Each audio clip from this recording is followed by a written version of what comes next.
We can start the afternoon session, and unfortunately, we have to start with something that we would have gladly avoided.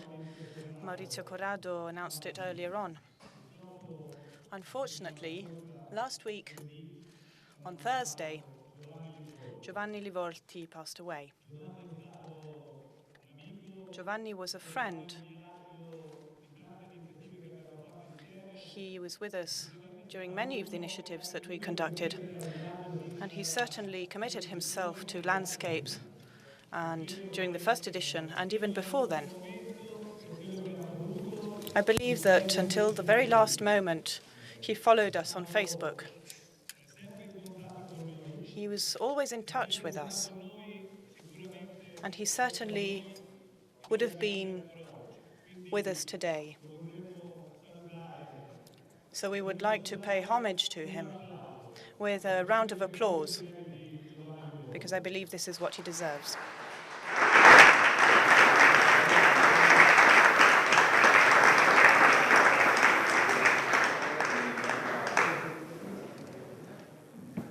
The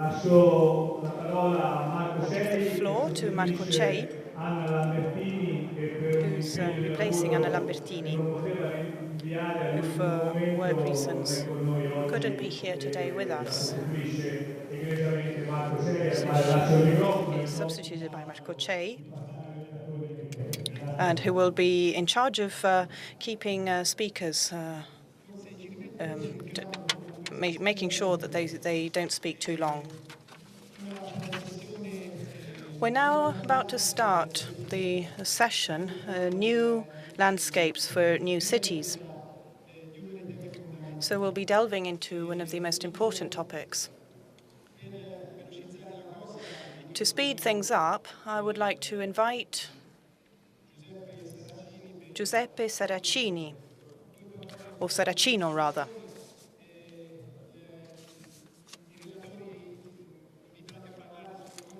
The speakers are of a great variety.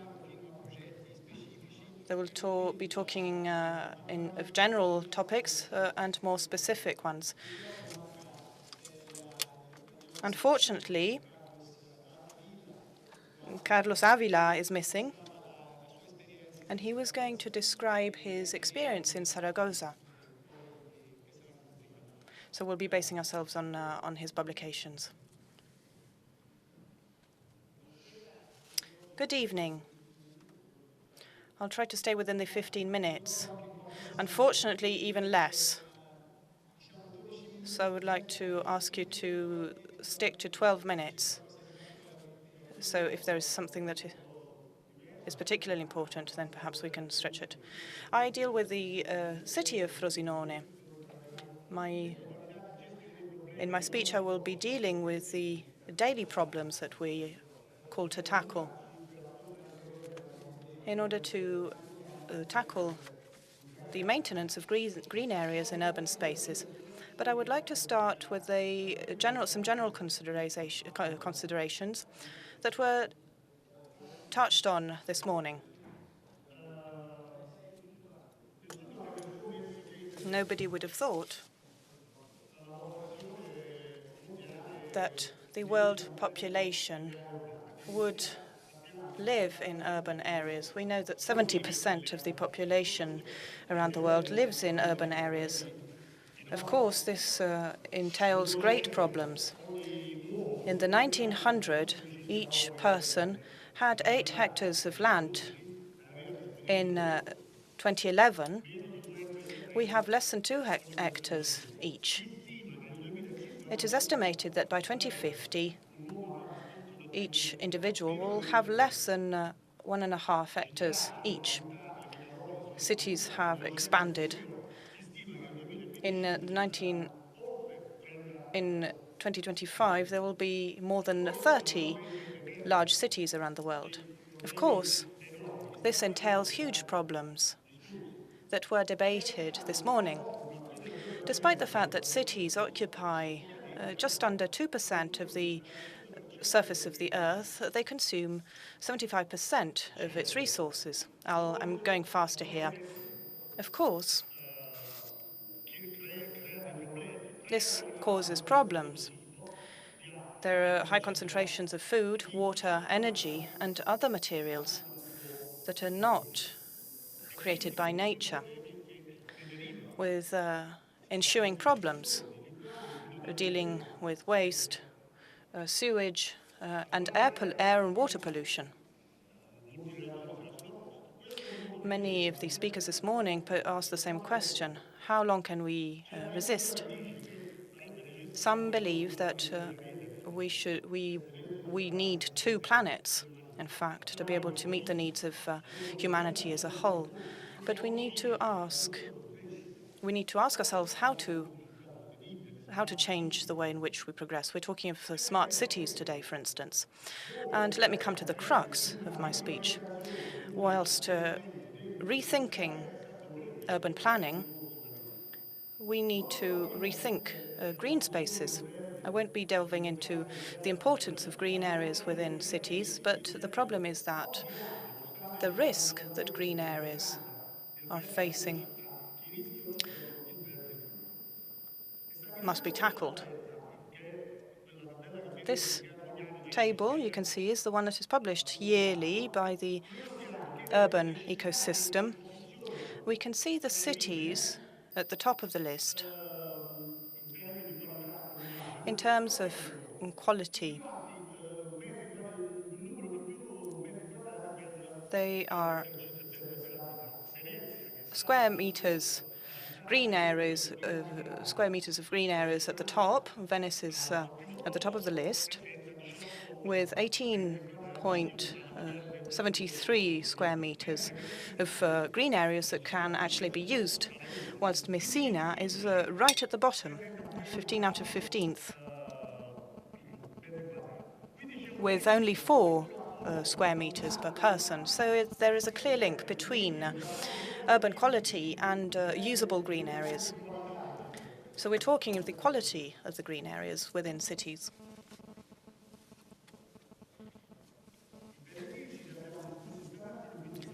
We've debated the benefits of green areas in cities, so I'll pass over this. Despite this, there are high risks linked to green areas. We know that a tree in its natural environment could live up to 150 to 200 years. Professor Lorenzini underscored this morning. But in urban areas, the natural life of a tree is reduced to a fourth or even a tenth of its natural life course. This is what I've seen in over 20 years of experience and is due to abuse and negligence. The first reason for this is man. As an administrator, as a citizen, or even designers, or even architects are responsible for this. This was a tree that was in front of a building, and it was and so it had to be pruned. And I noticed that it was leaning more and more. And because they had, of course, I asked myself why it was leaning even increasingly, and I saw that the roots had been completely cut off, the reasons of which I won't be delving into. This is a work site, and these are the waste areas, the diggings. This is a line of trees that was planted by an engineer whose lane name is Stonebreaker. Here you can see a natural lake. During the World Swimming Championships, they made this swimming pool. The oaks were cut down, and this is what they wanted to do near the lake. They wanted to create a beach. Not only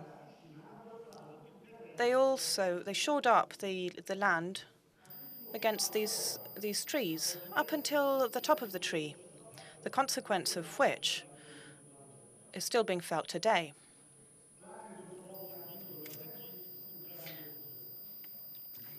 Plains that other plains have been completely burnt down. These are examples of biodiversity within urban areas. A parking lot has been made just next to a river, as you can see.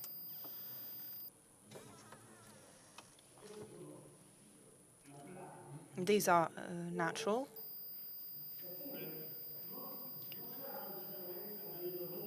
But we're not sufficiently aware of the role played by municipalities on planning. A study was carried out in 103 cities, where green areas occupy 550 million square meters, accounting for 2.7% of the municipal land. Of course, this changes in every city, but on average, each citizen has 30 square meters available. The municipalities manage 14% of the natural areas. The consequences of what I've shown can be seen in the majority of the municipalities of the cities in Italy. So the question arises, how many municipalities have a regulation for managing green areas, despite the fact that we're forced to have a building regulation? But how many municipalities actually have an office for dealing with green areas? How many professional people work on this time on green areas? How many have a plan? And do they carry out a census? Of course, we need to work on an intelligent use of green areas. Out of 103 main cities, only 20%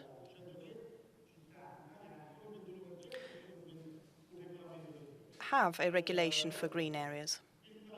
44% have a regulation. 21% have a plan, 45% a regulation, and only 70% are carrying out a census. I'm going on. I have to go quickly here. This morning, we spoke of trying to reduce maintenance. I planned a park of 2 hectares in which the majority of the surface is covered by grass, to reduce maintenance. I'd like to conclude with my dog, with a quotation by Lester Brown. Parks are the witness of a democracy that works. This shows that we're planning not only for humans, but also for animals, and he's here to represent that we shouldn't lose the green spaces we have.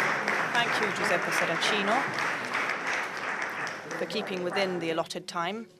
I would like to give the floor to Giorgio Boldini, the president of the AIVEP, who will be talking about law number 10 that has recently been established and was mentioned this morning, and that Mr. Serracino mentioned when he was talking of regulations and census, which is what the law also includes. Thank you. I can't see my slide, though. The usual 12 minutes, unfortunately. I'll be looking at my watch so I can stick within the allotted time. I'll be talking of a law because you've had lunch and are ready to doze off. So I'll be talking of this law just to accelerate this process. I'll be talking of a new law for green areas in cities that I have subtitled A Norm That Makes Cities Green. And this is important because, as we heard this morning, we've all acknowledged the importance of green areas in cities. To grab your attention, I'll say that this law will be giving added value to the existing situation. And we'll see in a couple of years if this law will give the desired effects.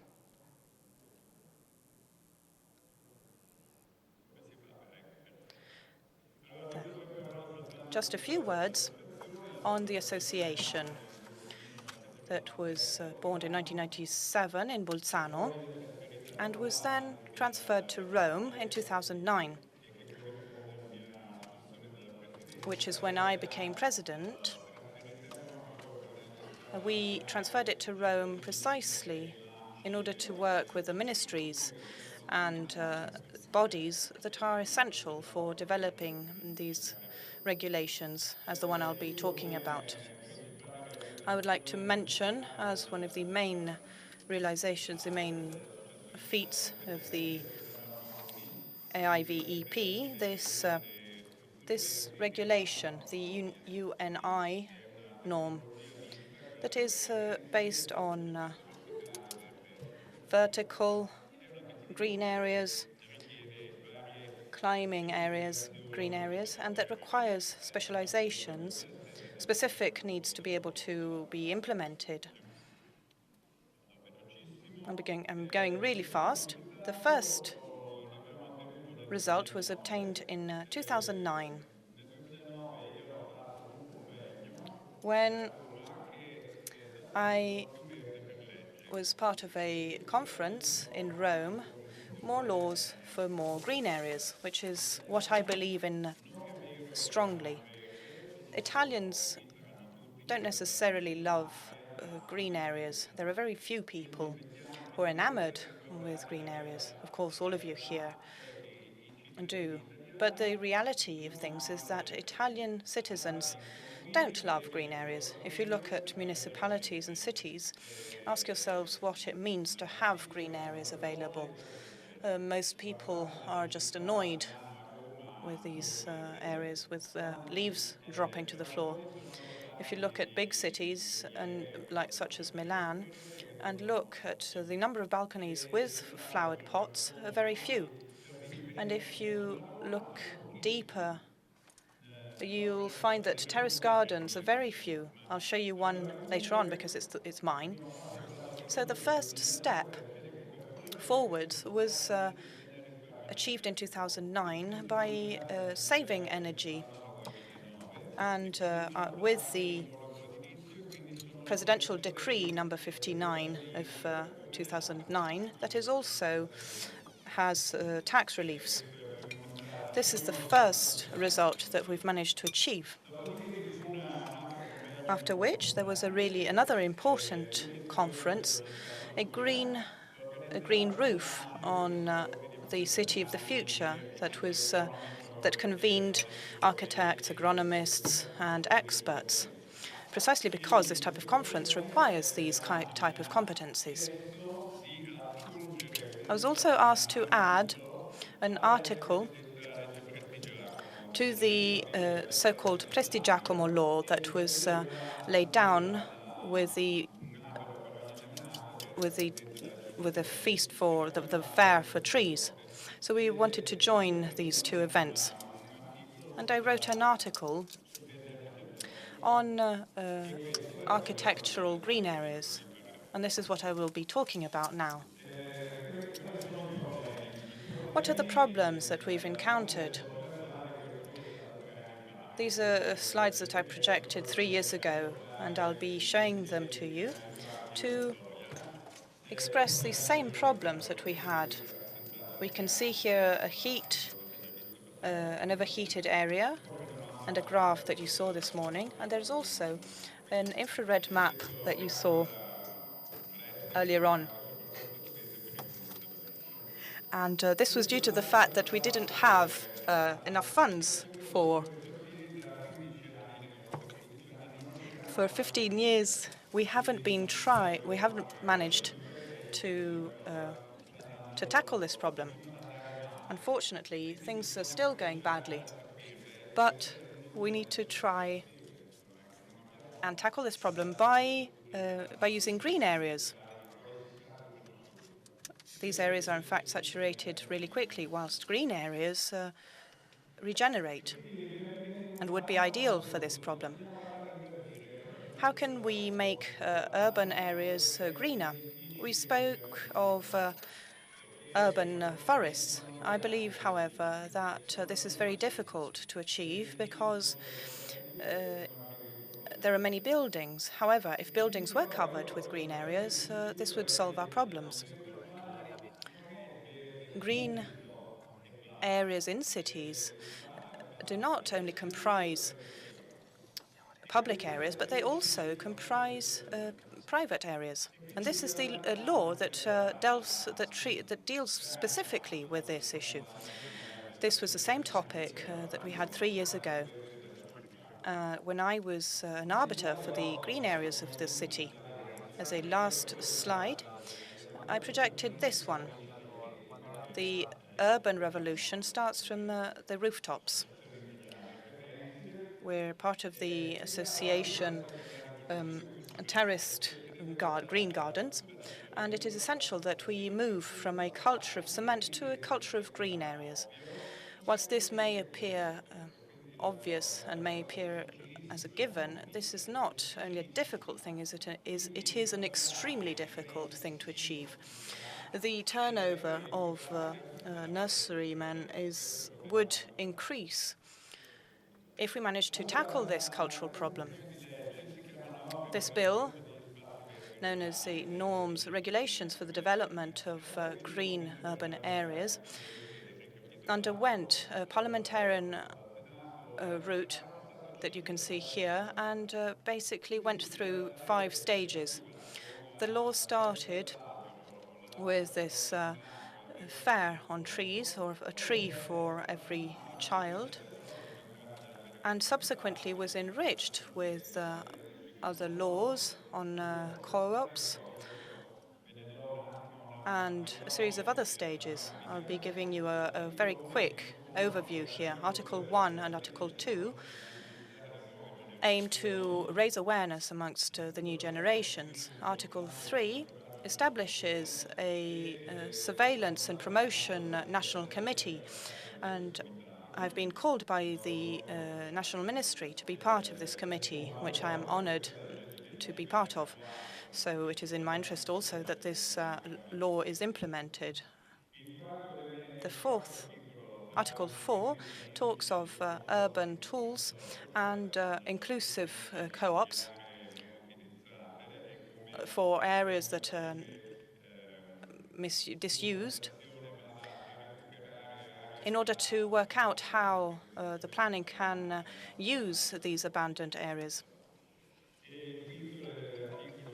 Article 5 deals with CO2 absorption and biomass and how to find funding.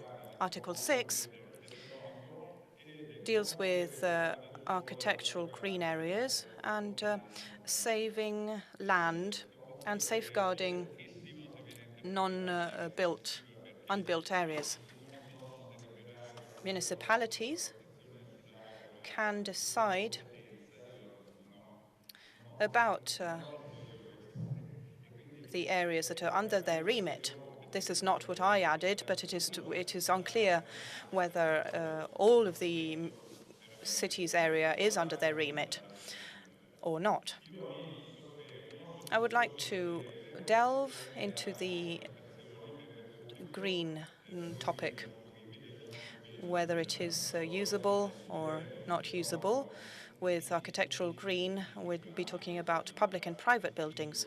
And this is another distinction that we have to make. And then the rest of the peri-urban debate. Time. No, we've done 10 minutes. It was 31 and now it's 41. I have 2 minutes. So the regulations for the development of green areas in cities provides for municipalities to adopt new measures for new buildings, for existing buildings, which is extremely important, and also increasing the green areas in existing buildings.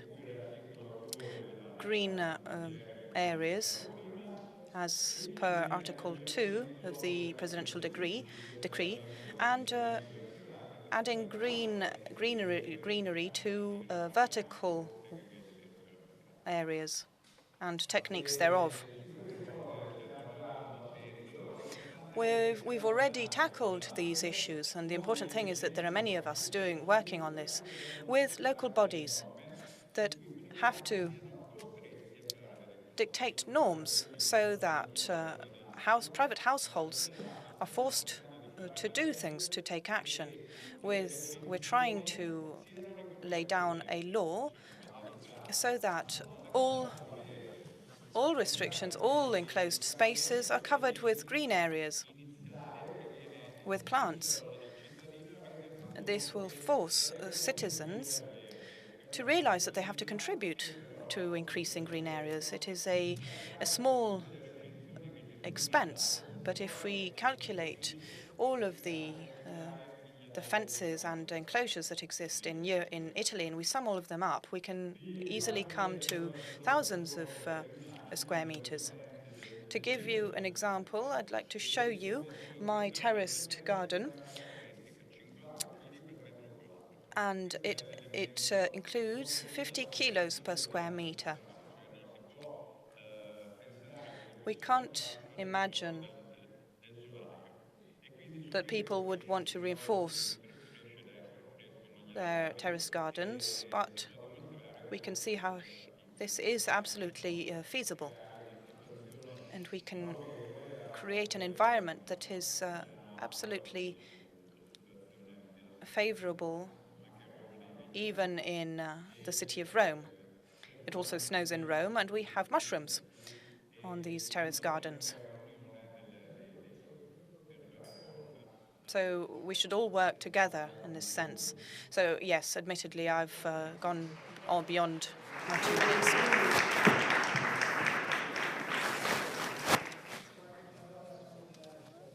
A few words on this explosion of greenery. I must say that what you said is quite positive. We have to compare with other realities in historical cities in Italy, because not always the green spaces are the ideal solution. We know that we have a wide variety of possibilities. And then another comment on the binomial between green spaces and cement. There have been some recent studies made by institutes like the Institute of Catalonia, who is studying some particular mixes. Therefore,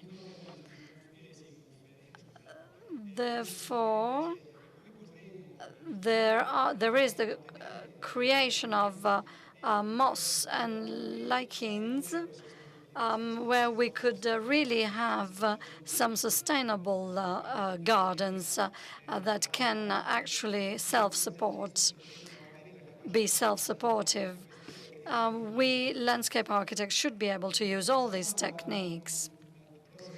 Now, the next speaker is from Bolzano, Alessio Russo and Zerber Stefan Libera, and they will talk about ecosystem models. I'm not so much from Alto Adige as from Naples. Okay, actually, I said that you had an experience from Alto Adige. But anyway, Professor Zerbe couldn't be here today, so I'm the one who's going to speak on his behalf.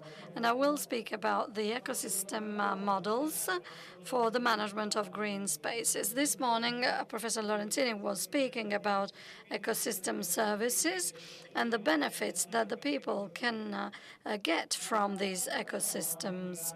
How can we quantify ecosystem services? According to the strategy of the European Union, by 2014, member states shall map these ecosystem services. So how can we quantify ecosystem services of urban green or urban forestry, as English people call it? According to the ecosystem assessment, this software can be used for quantifying the ecosystem services.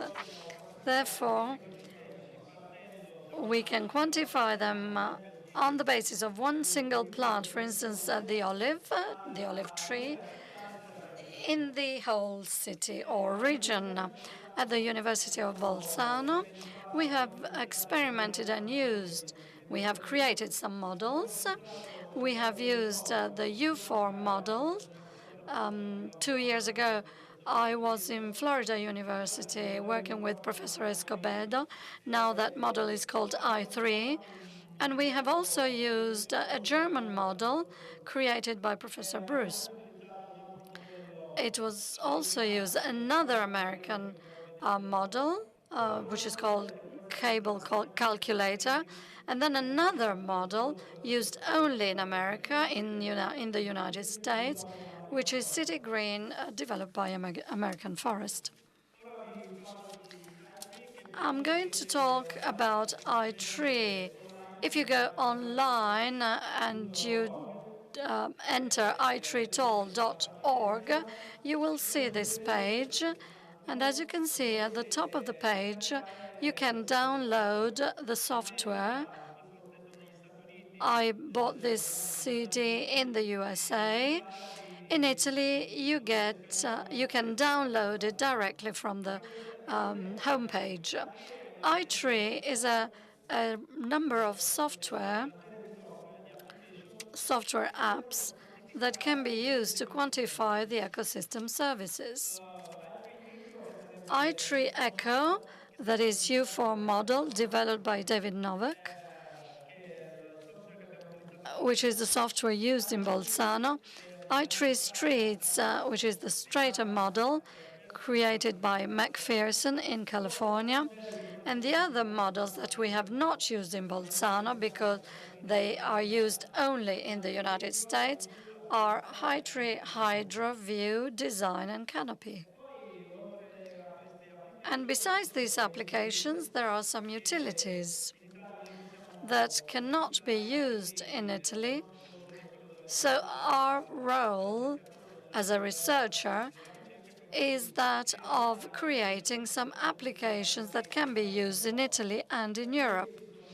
So in the United States, people can use iTree for species and for pest detection control.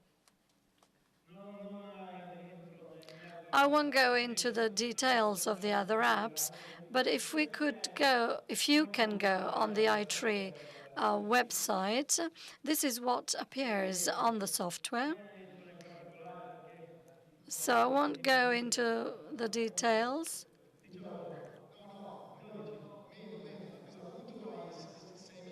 You actually have 6 minutes now. So we can see that iTree model was used in Italy. There are 121 users who downloaded this model. It was used in Florence as well. This is Stratum. These models can be used in Italy. iTree Street was used in Lisboa. And this is Carbon Calculator, which can calculate CO2, which has been trapped. It's very easy to be used. It's an Excel file. You can't see the whole homepage here, but anyway, we know that the CO2 has been actually trapped. We have used these models in Bolzano. I just want to say that Bolzano is has signed the Convention of Mayors, Therefore, by using the data of the Registrar of Trees in Bolzano, we have devised some models for the carbon that is trapped, and we have screened all the plants in the province of Bolzano, about 10%, using the parameters that are requested by U4. Since the diameter was taken at 1 meter high, the actual dBH was 1.7. These are other parameters requested by the parameters. So canopy missing, when there is no exposure of the canopy, the quantity of light that the canopy is exposed to.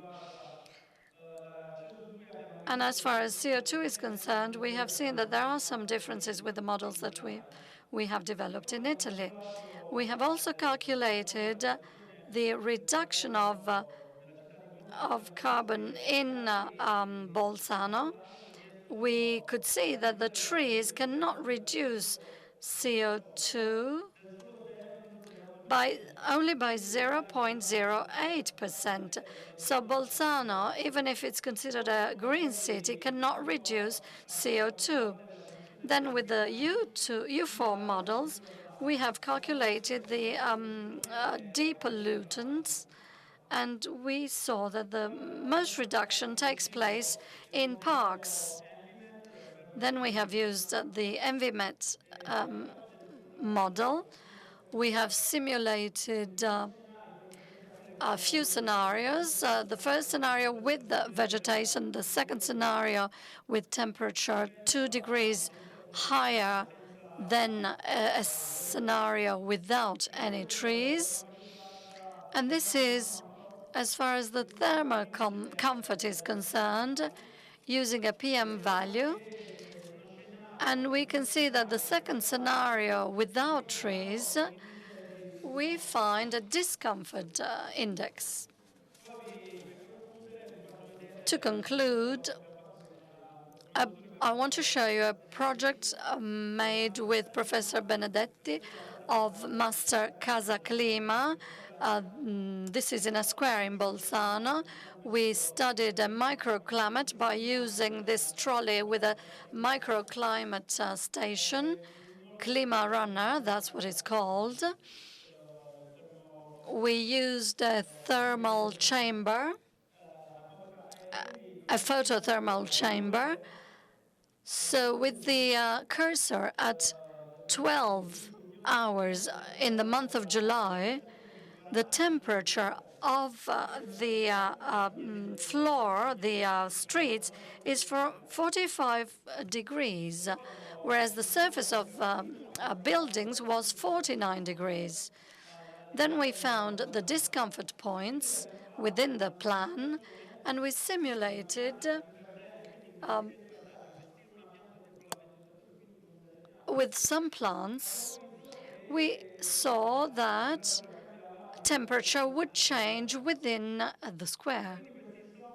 So all these softwares can be used by planners, by policymakers, city managers, in order to plan the low-carbon cities and to plan the sustainable streetscapes. Thank you for sticking to the time. And I'm sorry to having you hurried up, because unfortunately we are running late and we want everybody to speak. Just one question. Is this study? Yes, the studies are going to be submitted. The one made with Professor De Benedetti was presented last year. Will they? They are scientific publications, therefore they can be found on specialized bibliography. They are very interesting studies, but of course they're very technical and they need more time to understand them. So thank you for presenting the results in such a short time. And now I'll give the floor to Ines Romiti, an IAP member. She will talk about a new contemporary garden. And of course, please, 15, in fact, 12 minutes. I just wanted to understand how to go on with the slides.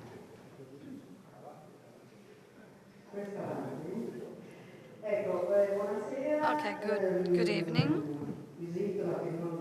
I would like to thank Renato and Ilaria for having introduced this subject again after 2007 with the Women of Flowers, in 2010 with the exhibition of therapeutic gardens.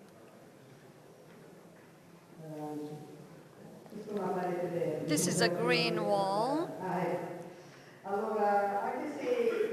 Even if the most famous gardens have been signed by Molemark, Thomas Church and Poccinai, garden is the topos par excellence of the female. It shows germination, reproduction. Mother Nature is cross-cutting for all the countries and all the peoples. We look back to the mythological link between the garden and the woman, and of course we have female figures from Daphne transforming into nature itself, to Demetra, the Roman goddess Ceres, who has taught humanity or mankind to grow the land. And that's where the art of gardening comes from.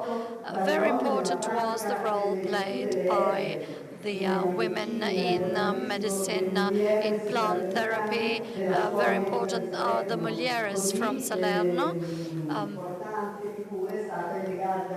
like the Garda by Bingen, who was a real scientist, a researcher who used to take care, or who used to care to heal people with the herbs.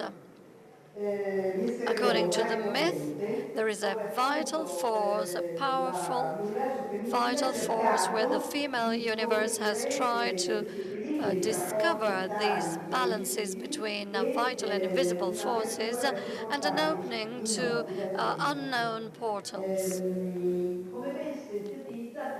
As this plan summarizes, this is a plan of a garden which was actually made in Liverpool in 1984, which was an example,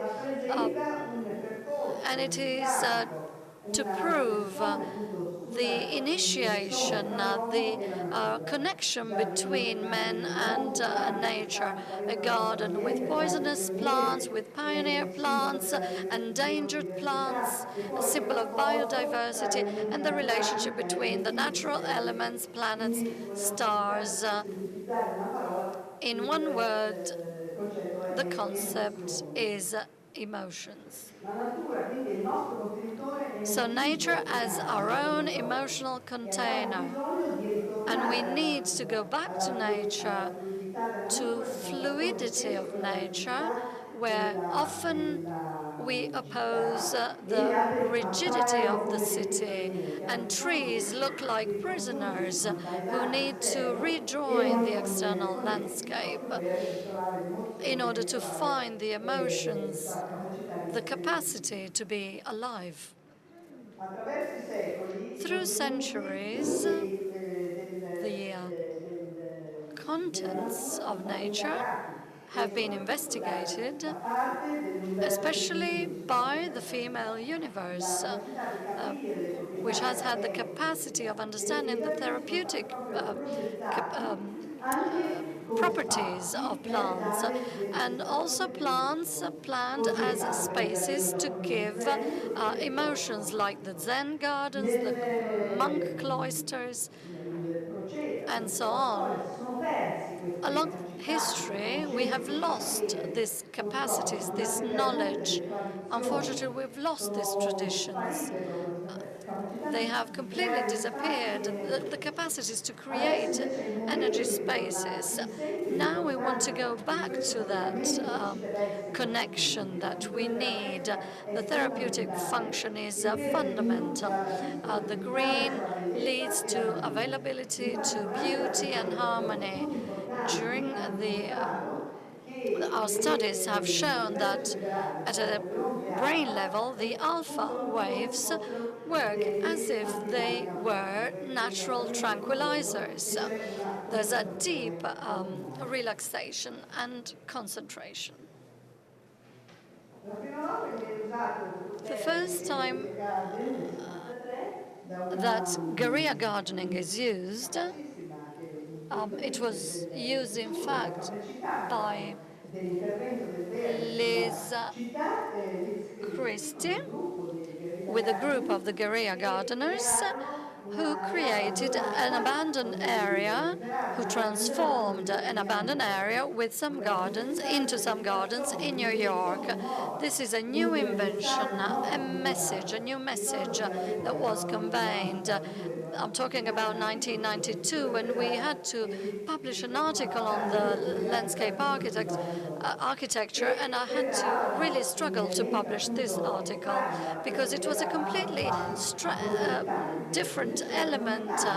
We were not used to this, but this was a real innovation, the real belonging to the territory that had the capacity to transform and use these abandoned spaces with a political value, and not just simply a garden value.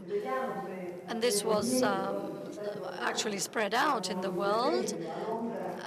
We can see in London, for instance, the nature pushed to the extreme,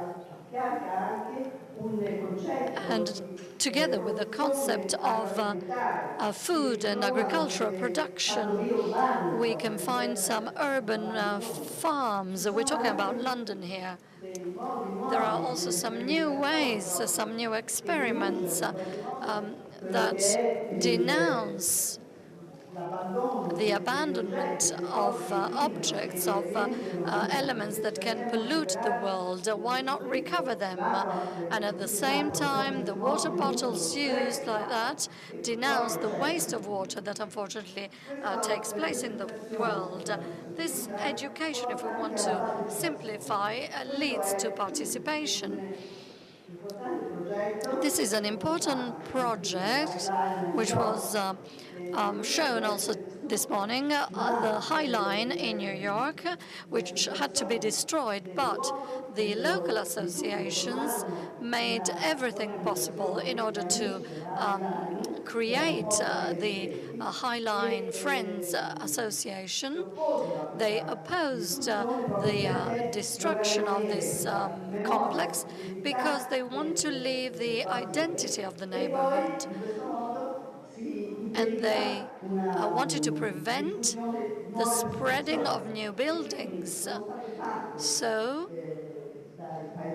the landscape architects designed some projects where they could use the natural elements with hard wood, hard trees, and especially in order to protect memory with a slow flowing of the use of the city in opposition to the speed of the city itself, of Manhattan itself.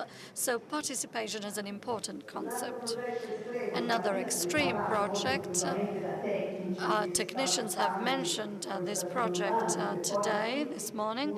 This is Forest City, an extreme project carried out in Cleveland to reconnect what is still left of the green within the city with the external system. So in order to create a system, to systematize these projects, so it's a traditional concept of the garden which is interpreted with a new language. These are all experiments made in Chamon, which give you some important emotions with colors, seasonal plants, new materials, new plants. And this is Chelsea Flower Shows, the 100th anniversary of the show, celebrating also the use of spontaneous vegetation, which doesn't need much water. Especially for our environment, we need to study Mediterranean plants. And these natural aspects includes a project, or must be included in a project in order to give some certainties. The winning project is this one of the winning projects, where you can read the message of the drawing, of the design of the English landscape design, overlapping the natural spontaneous vegetation and the choice of birch, oaks, hazel trees, typical of forests. In some cases, they are endangered species. To summarize, and this is the key I want to give you, to summarize, the landscape is a political element. I think we have to understand this. It has an important economic and not just cultural value. It is important to protect it, especially in Tuscany, where there is 17% of territory which is bound by a lot of laws. So it is very important to go on with this concept. Welcome is the law in Tuscany, especially for the qualification. And one of the elements to be considered is the efficiency, to improve the energy efficiency of buildings and parking spaces by creating terrace gardening. Otherwise, we wouldn't have the small street lamps. Now, to conclude, I had left by Demetra. I had started with Demetra, and I'll conclude with this picture, which probably is a bit too much, but just to stress once again the relationship between the garden and the female element with which I had started. Now, the password is equality. But Luisa Monaro, the philosopher, stresses that we have to open a new horizon in order to defeat the protagonism of men, in order to have women participating in the political life, because they have something more, a way of intimacy, of being intimate, a privilege that is shown in the daily life. This is a quotation. In the creative artistic relationship with the gardens, the city, and so on, because as Jean Arp states, art is like the baby in the womb of the mother. Thank you. I'd like to thank Mr. Romiti, who went from one extreme guerrilla gardening to the Garden of Witches, with a continuous common line underlying her speech of feminist revendications. Well, yes, I believe it is true. Well, of course, you were extremely clear with regard to this. I was thinking of my attempt when they told me that I was going to moderate this afternoon session, and I was looking at the speakers and trying to determine whether they were architects, agronomists, or other. I believe we should stop putting people in boxes and try and think of landscape as a whole, precisely because we want our cities to become greener. To belie Ines, I'll be inviting another woman, Laura Gatti, to speak. She'll be talking about a Shakespearean topic, to green or not to green.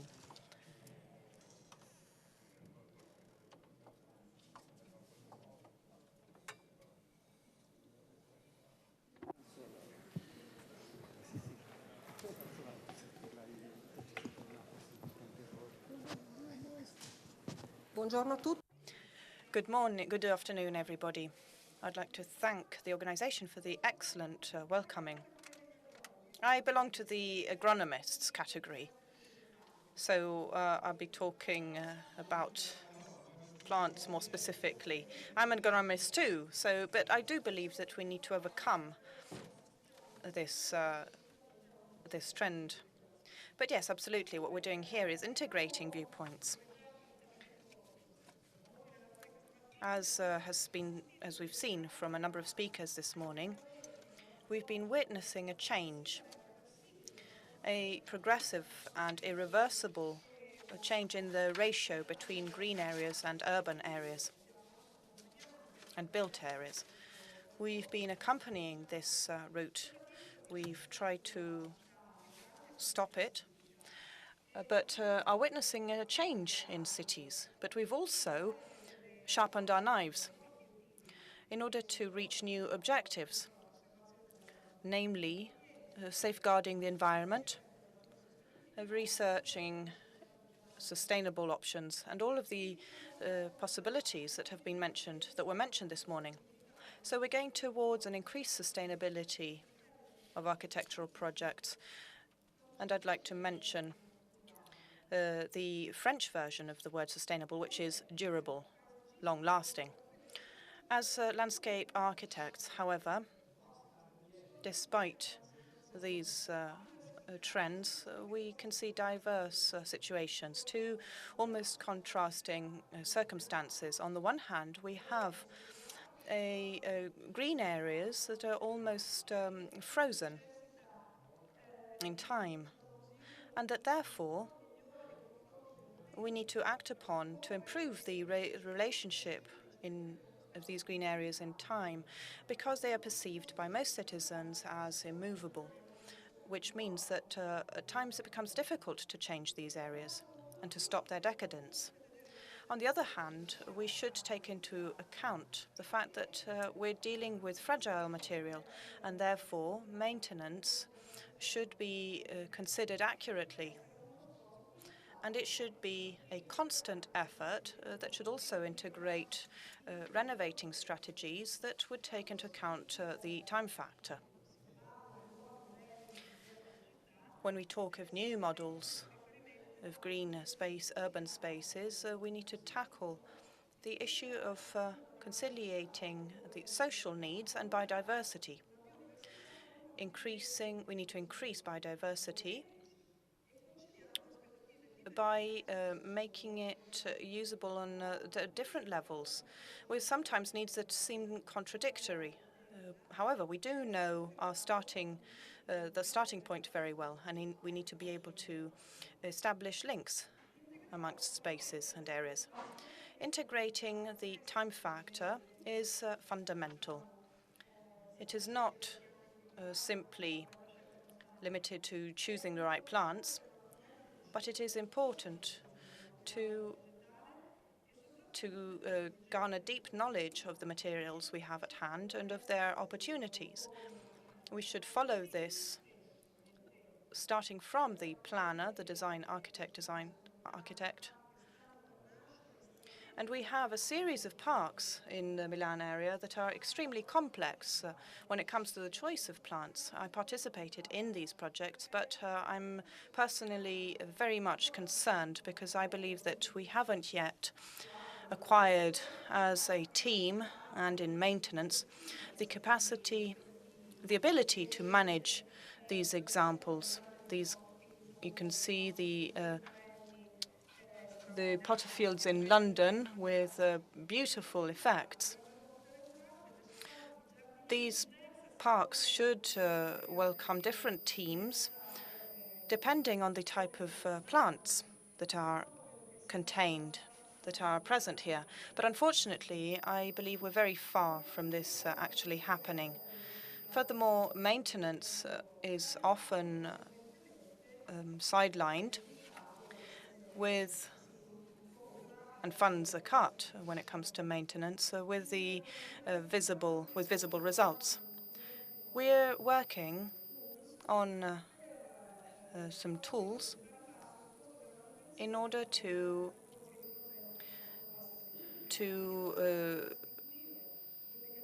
have maintenance costs and projects work together so that we know what it will cost to maintain these gardens, because we absolutely must not forget the practical aspect insofar as we are in difficult times when it comes to funding. So we need to know what can be maintained and managed.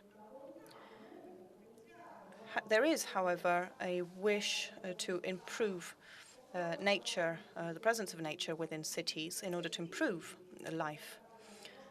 And we need to ensure that these objectives are achievable and that are also in line with our competences. We need to be able to use these areas with different solutions and different options. This is a very simple example that we have in Italy. The covering of a commercial area where a playground was covered with green areas, but this space can be used by people, but can also we're also reaping the benefits of its becoming greener.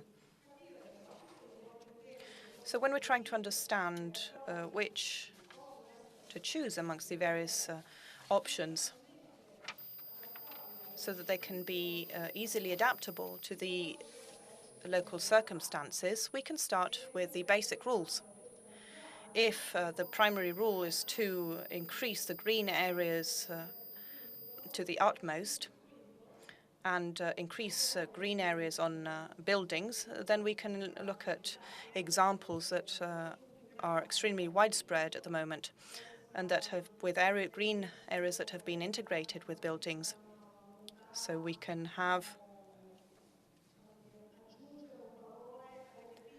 see times in which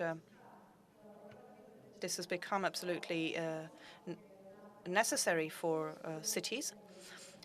But overall, this is an absolutely viable solution. But there is an aspect that we could be delving into further and that needs to be studied. And this is a trend of increasing the spontaneous and local vegetation in cities. Thanks to maintenance practices,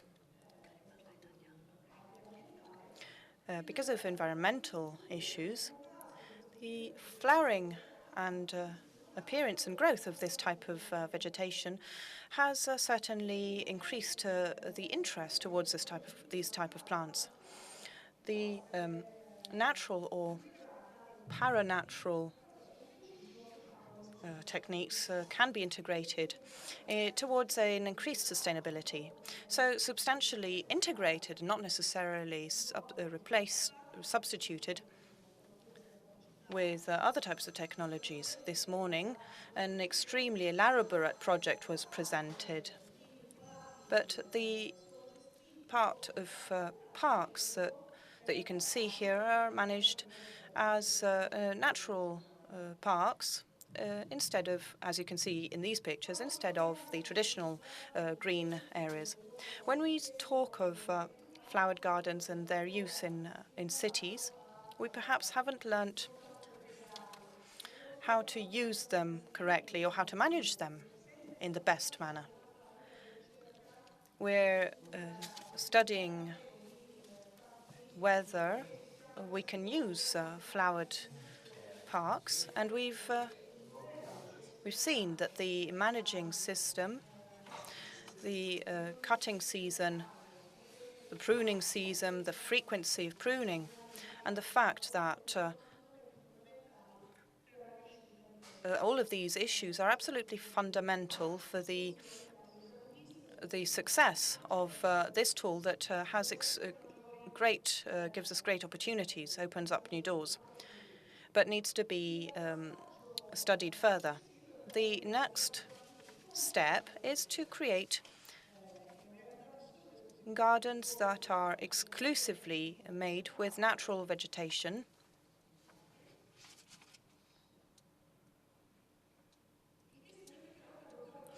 which means adopting a series of solutions that can adapt to this type of garden and the way we use green areas. And lastly, I would like to mention the possibility of using gardens that are used for the temporary stocking of rainwater and water management. This is an issue, an increasingly problematic issue, as we all know. But these solutions can be easily integrated into our gardens and are absolutely aesthetically pleasing. Reducing water consumption by improving gardens, by creating these gardens that are also defined as dry gardens. We have experiments going on in Italy in this sense, and these can also work from an aesthetic point of view with very little effort, both when it comes to maintenance and on the initial effort. With regard to the landscape, we need to have a tight collaboration between architects and nurserymen. There are great opportunities to make steps forward together, and by together I mean nurserymen and women. And I'm saying this specifically in a place here where many of you are experts in this sense. We also need qualified gardeners, such as those who were the two gardeners who were taking their break and the two-year gardeners. Thank you. Thank you, Laura Gatti. I'd like to apologize for my very unfortunate role, and I apologize for having to recall to tell you to be quick all the time. I'd like to give the floor to Morabito and Gabellini to talk about their experience in Morocco.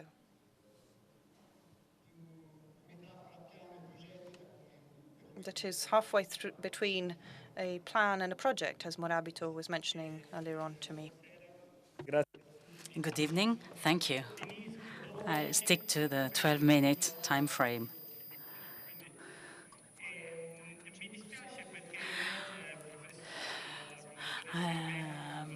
Professor Imam doesn't want to join me here because she's here. She's a representative of the National School of Architecture in Morocco. My friend in Copenhagen says that they're all women, so I know where I will live in the future. In Morocco, you have men everywhere, so I will live in Denmark. Anyway.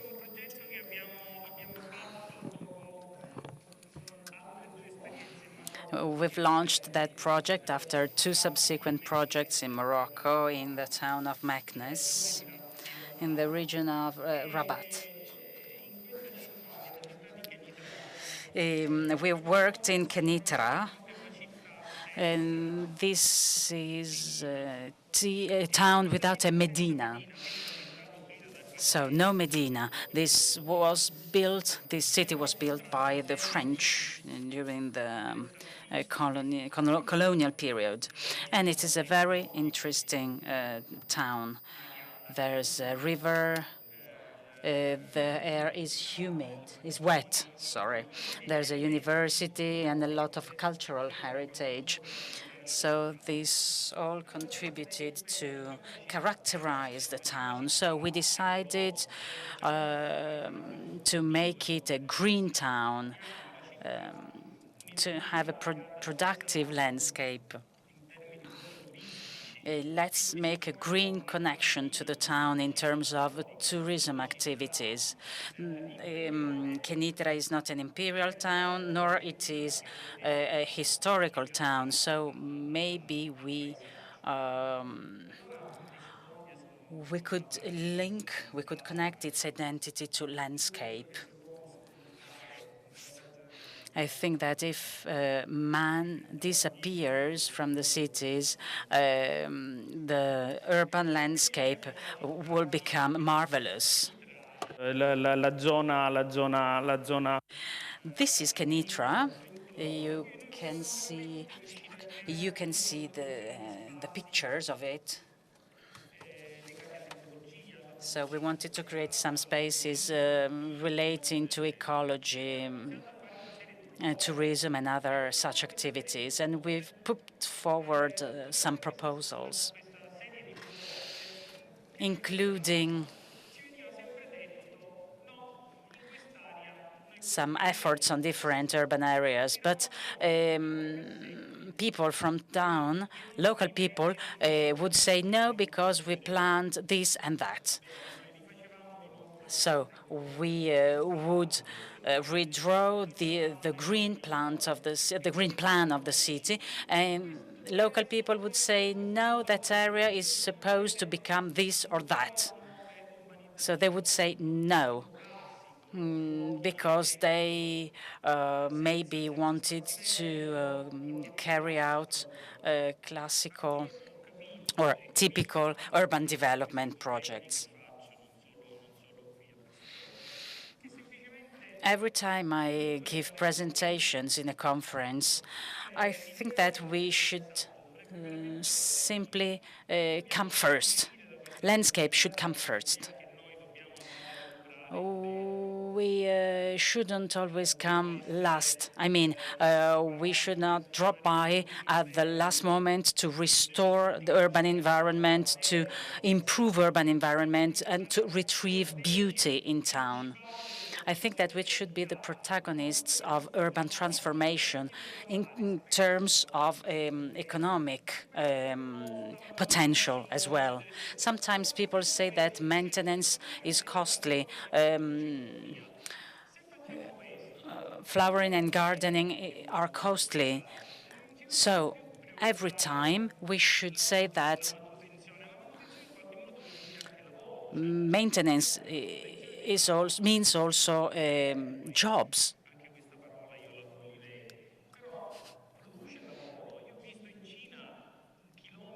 This is jobs. I saw in China thousands of kilometers of landscape, which is extremely well maintained. And local people told me that it is jobs.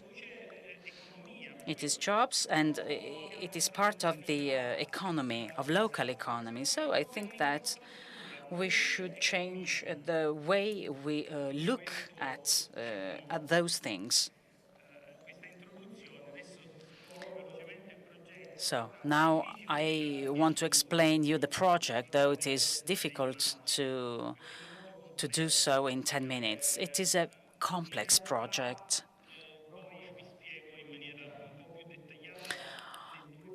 I will deal in more detail with two parts of the project. On the yellow area, there's a sports area, sports park. And so we used an existing green area where the urban planning had planned new buildings. Che ha permesso di trasformare le città. Town planning is somewhat ambiguous because it transformed cities without having a clear future in mind. So those plans are sometimes subject to speculations. They should give the floor to a sort of scientific activities. Some town plans made big mistakes. Even planting trees cannot be a big mistake. That is why town planners should say mea culpa and be aware of the disaster they have carried out in many cases. So, in this urban area, existing urban belt, we set up rural park, sort of farming park, the one you see in the green area, and on the axis on the right, we set up a sports park. So within this green belt, we have regenerated the existing trees. On the upper part, you can read urban sprawl zone.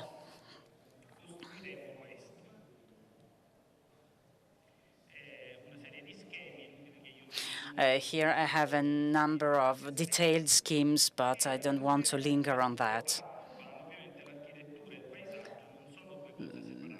In this urban park, architecture and landscape were not different things, but one single thing. Because in the urban fabric, all values have to be embraced. I think that now we should invent some new words, new terminology that reflects our new attitude towards urban planning.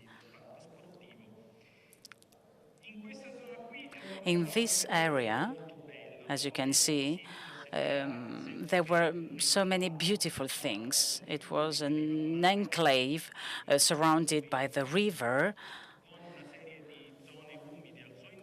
There are some wetlands. You might think that it is a beautiful area, but in fact, there are big landfills. This is a peninsula that you can approach, and it smells absolutely bad.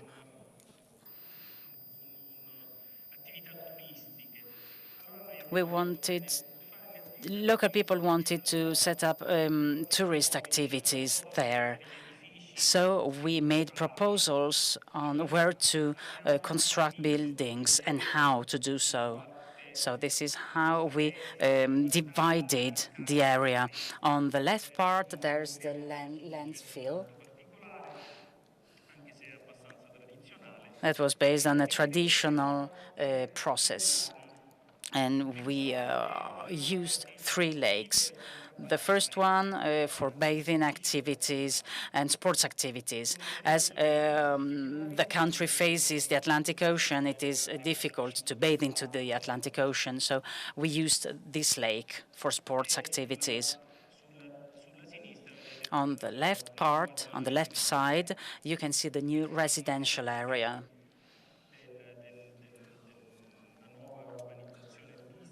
These are the schemes within the new urban project in Kenitra. You can see the relationship between the lake and the residential part, the lake and the park, and the lake and the tourist activities. The landfill was actually integrated in the landscape. Of course, now I'm simplifying because I'm keeping it short. This is the urban development, the residential area. This is the lake with sports activities. This is the tourist compound.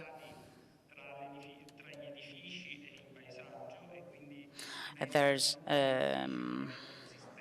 harmonized structure between local activities and landscape, and the whole urban fabric in Kenitra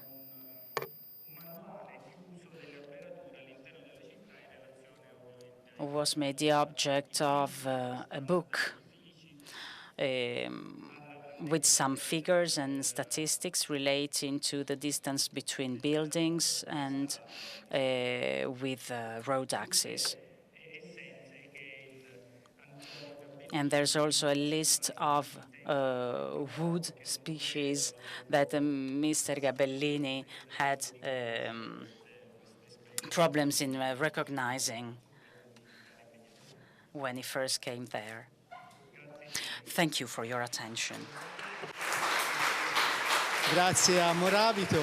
Qualche appunto su questa, diciamo... Thank you. Although he didn't speak very positively about town planners, but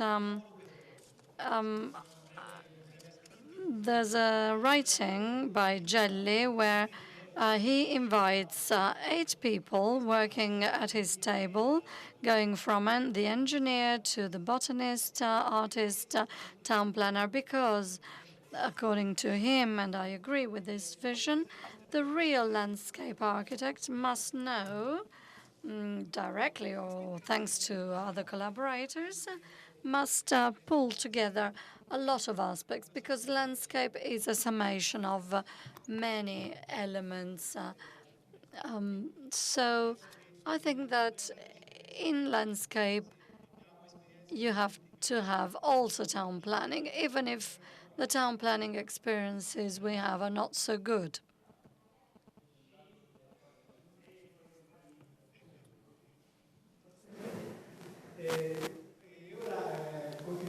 Now,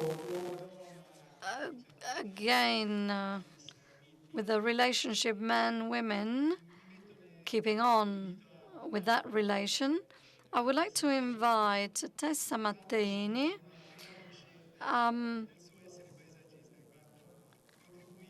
unveiling that I am one of the midwives of her thesis, because she worked with me for her thesis dissertation.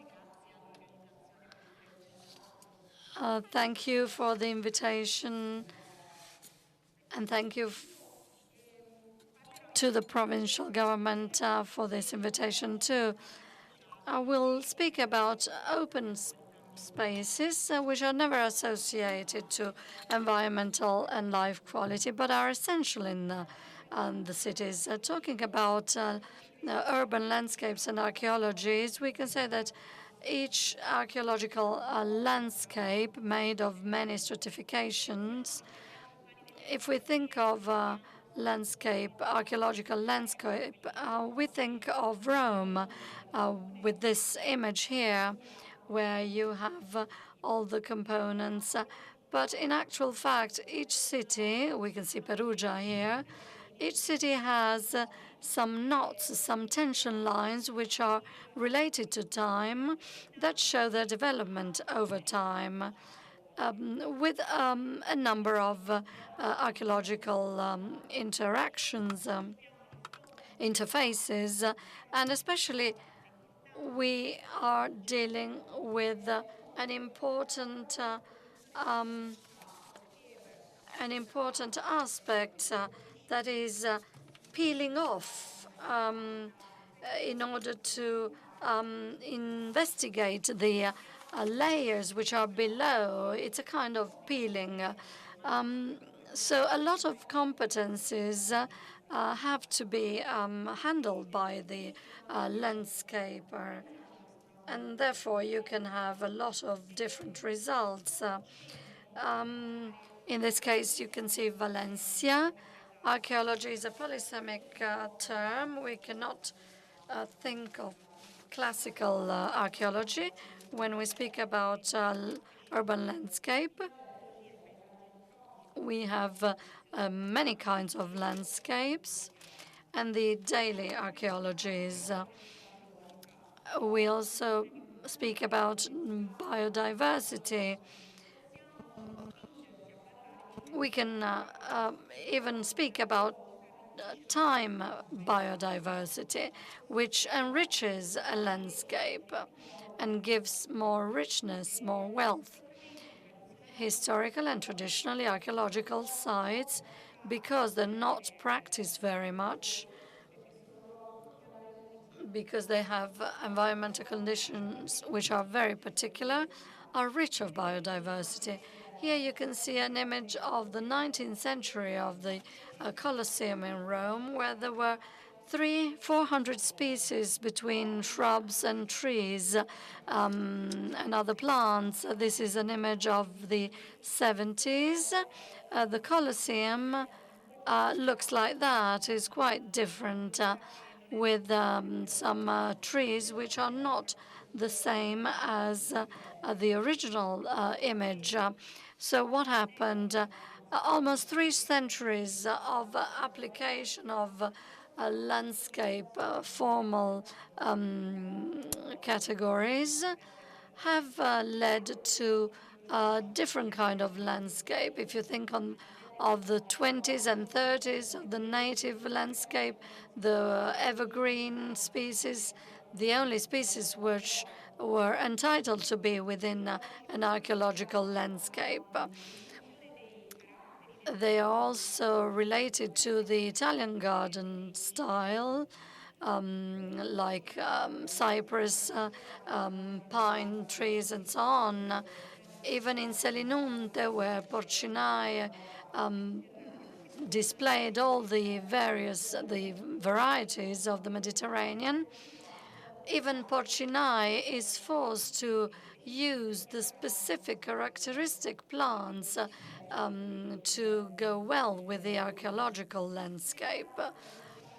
That is, larches, olive trees, and pines. Now, going to the vegetable component in an archaeological landscape, we can highlight some categories like the cultural and environmental and perceptive compatibility. The example of Piccionis on the Acropolis of Filopacco.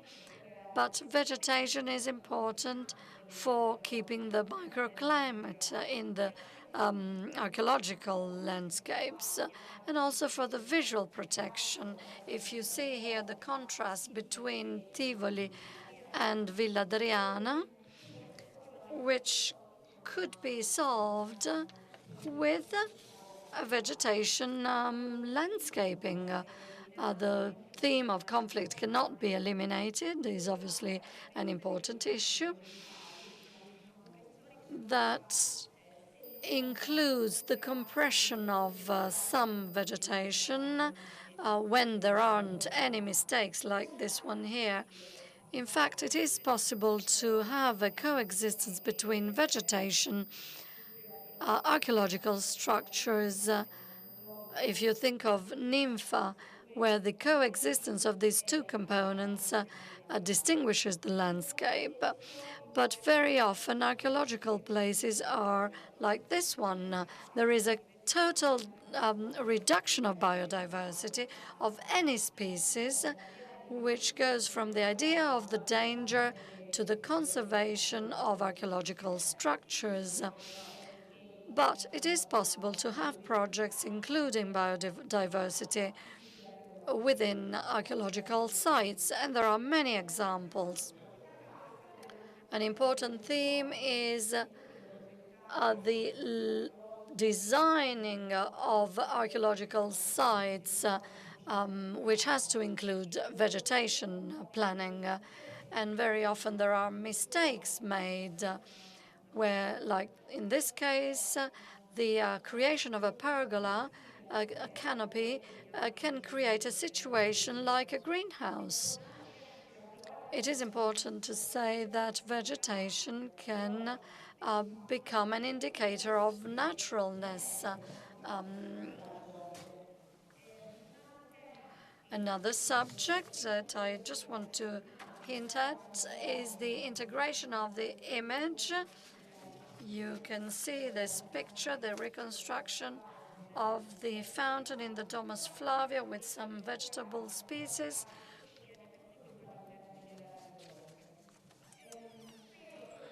I think that with the instruments we have today, with the botanic species, herbaceous species, we can do more than using boxwood, laurel, and other species.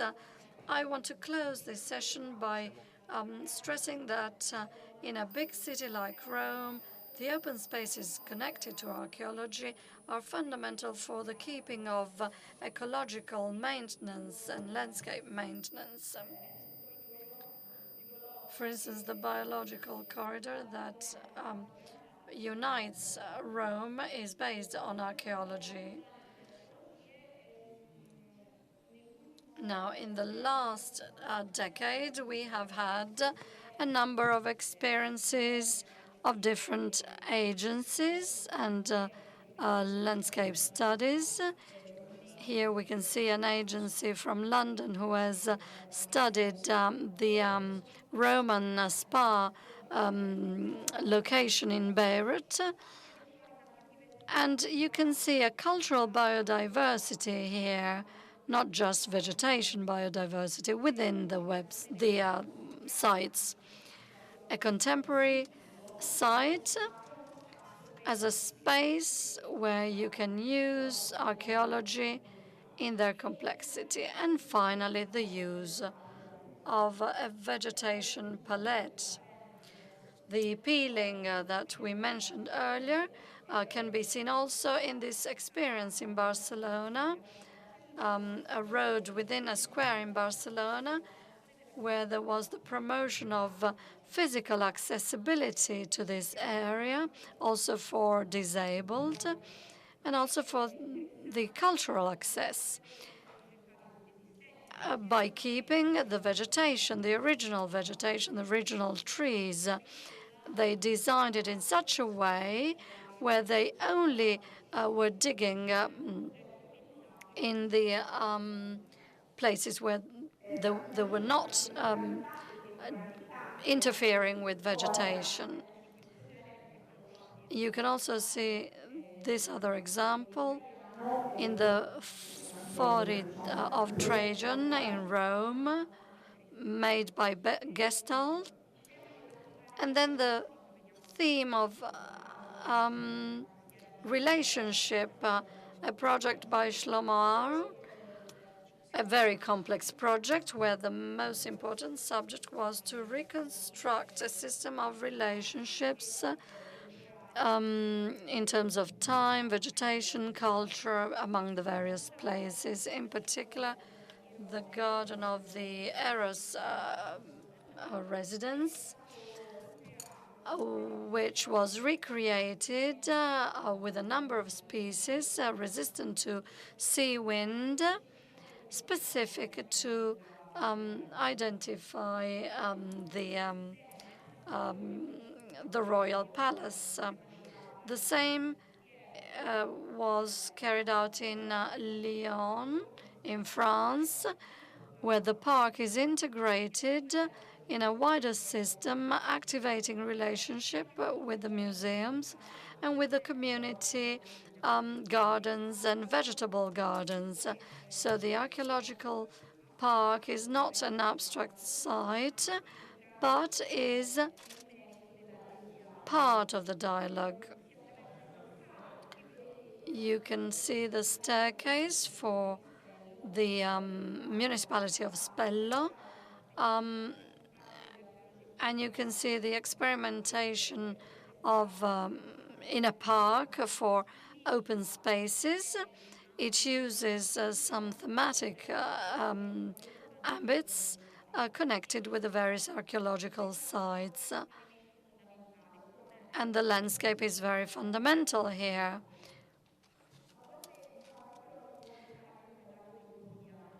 Sometimes an archaeological park can become part of the landscape, as you can see here with the theater forms. They go back to the 4th and 6th century before Christ, which were recently discovered. Once again, the park becomes a piece of the mosaic that is part of the landscape, which falls within the context.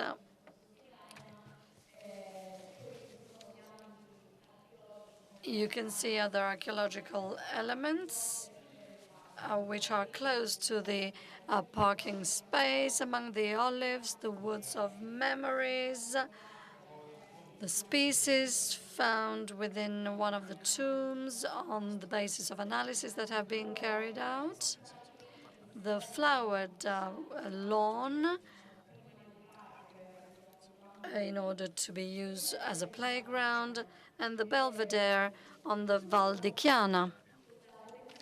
I want to close this presentation with an encouragement to rediscover archaeological landscapes. And as the archaeological landscape was discovered in mid-1400, and we started to review archaeologies, it is necessary today to see how we can reuse the instruments of landscape archaeological. So I would like to invite you to visit the exhibition on the ground floor next to the Secretariat. Thank you. Grazie a Tessa Matteini. Gli ho lasciato 2 o 3 minuti di più perché... Thank you so much. Thank you for your interesting presentation. It went through the climbing plans to the landscape plans and so on. And I think it really reflects the spirit of this afternoon session. I failed to give the floor to Mr. Antonietti, whom now I give the floor to. He will talk about anti-pollution measures in the cities. Good afternoon, everybody. We think usually that pollution of air is a modern phenomenon, and that it is caused by man. In fact, there was some pollution also in the history, even 150,000 years ago. And then in the industrial era, a couple of centuries ago, pollution really increased because of many pollutants in the air, causing a lot of health problems to man. This is a picture that was shot this year in Beijing. The concentration of PM 225 exceeded the European law for PM10, which have double concentration of PM5. So it was 30 times more than allowed by the law. Just to give you an idea of this phenomenon. So urban ecosystem can be considered as a living ecosystem, and it is very unbalanced in terms of energy consumption and production of waste, as well as polluting emissions. The latter ones are due to traffic exhaustions and sospese, che sono quelle considerate combustion. There's an apparent diameter of 1 to 100 microns, and we have PM2.5 and PM10 particles, which are the most known.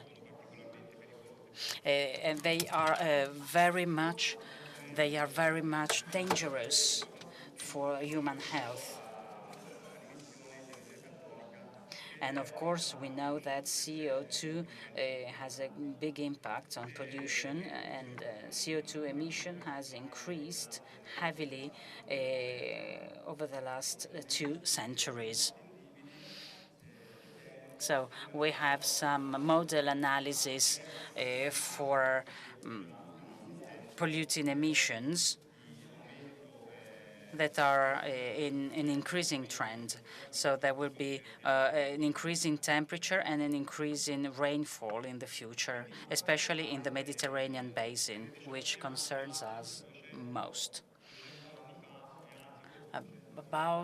Around a couple of centuries ago, François Rennes de Chateaubriand said that forest precedes man and desert follows him. I'm speaking quickly, but anyway, maybe it's too quick. So we have to stop this trend. We need to mitigate all factors that exert pressure on landscape and environment. As we all know, plants have an impact on improving living conditions in urban areas. In winter, we have cooling systems. In summer, we have cooling systems, and in winter time, we have heating systems. 18 kilograms of fossil fuels per year can be saved for each tree that is planted in town. There's an urban microclimate that is very rich in CO2 with what we call a heat island. So each tree planted has a lot of absorption potential of CO2. So a plant in town absorbs as much CO2 as 3 to 5 trees planted in the forest. That is why we urgently need to plant more and more trees in urban areas. So we need to style our cities. We have to dress our cities. Of course, this is not because of beauty, but also because of a functional potential. So towns need a green dress.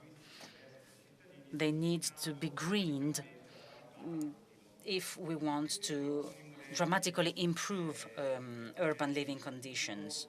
These are the skyscrapers for the future that can be associated with an aesthetic value in urban green areas, as well as practical functionalities. This is what we can also do, green barriers, green curtains. One of these pictures relates to Rome, and these green barriers have a big mitigation effect. In 2009, a project funded by MIPAF and Federconsorzi, it is a nursery gardening consortium here in Tuscany. So they launched a project to reduce urban pollution, and Professor Zerzi from the University of Udine is supervising the project, as well as us in Pescia, and we work closely with the University of Bologna and University of Florence. And 8 different species were studied, 2 in situ, so in peri-urban and urban environments, and the other species in pots. All these plants are ornamental plants, and they are very popular, evergreen plants. And going into detail very quickly, the University of Udine studied the potential by these plants to absorb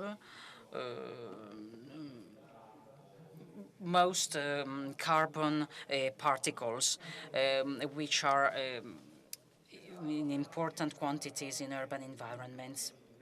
So 40% of IPA in urban environment can be detected by plants. So plants can absorb easily these carbon particles. Some experimental plants has been trees has been planted in Udine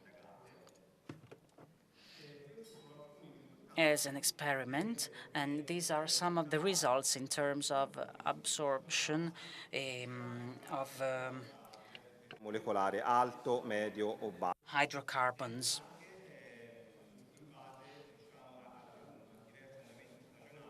And of course, this varies according to seasons.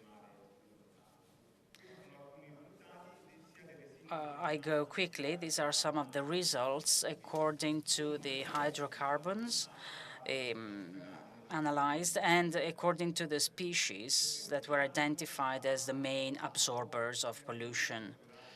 The pollution tolerance index was set up to measure the overall absorption capacity of the trees that were planted globally. And these are the conclusions. So 2 of these species, Laurus nobilis and Elians ince, proved to be very effective, both in terms of pollution tolerance and in terms of absorption, pollution absorption. In Pesce, study was conducted of the effectiveness of these species in peri-urban areas next to heavy traffic road axes.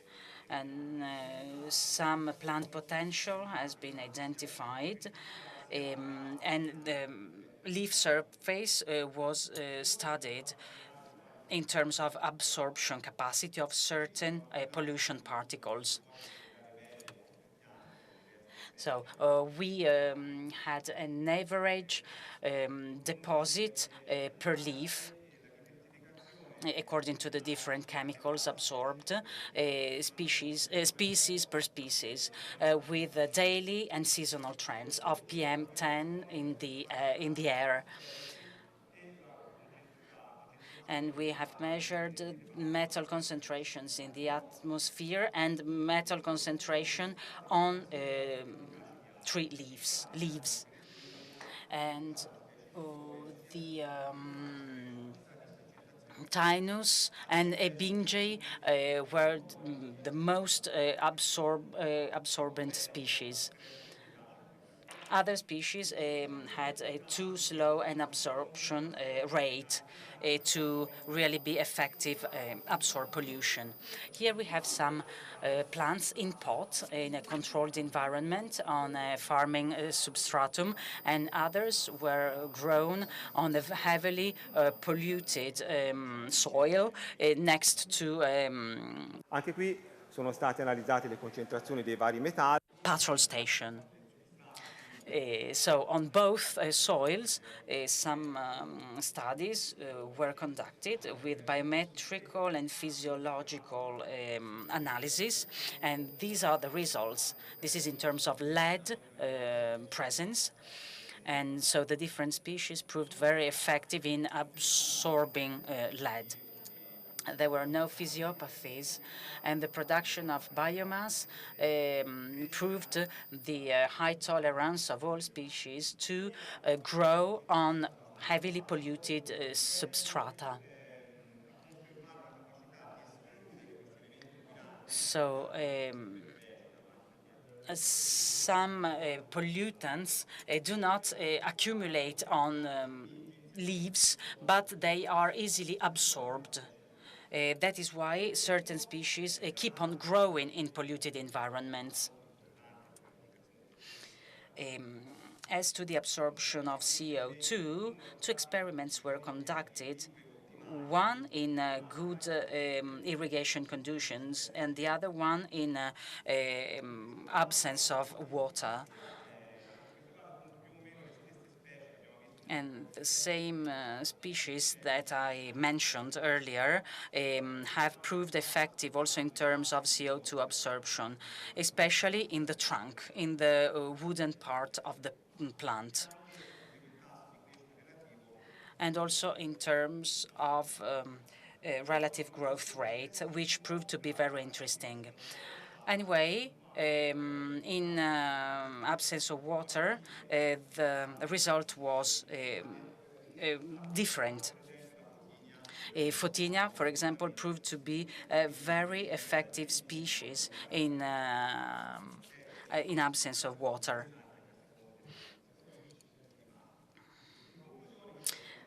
So, to conclude, I would like to tell you that it was that we managed to see the differences according to the different environments, different seasons, and different urban environments and climates on how to mitigate atmospheric pollution.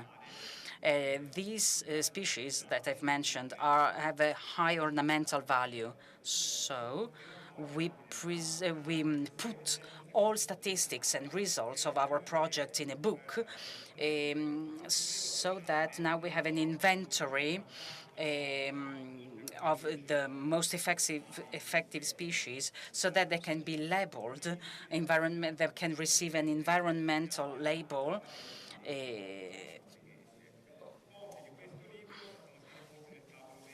You have copies of this book back in the room, for free if you are interested to know something in detail. Thank you. Thank you for this fascinating research. For us, landscape designers, this is good food for thought. Thank you. I now give the floor to a vegetal monument. I'm kidding. I give the floor to Mr. Odone. He's an outstanding director of gardens in Turin, which is the capital of green urban areas in Italy. So Mr. Odone will talk about the experience of Turin, the town of waters.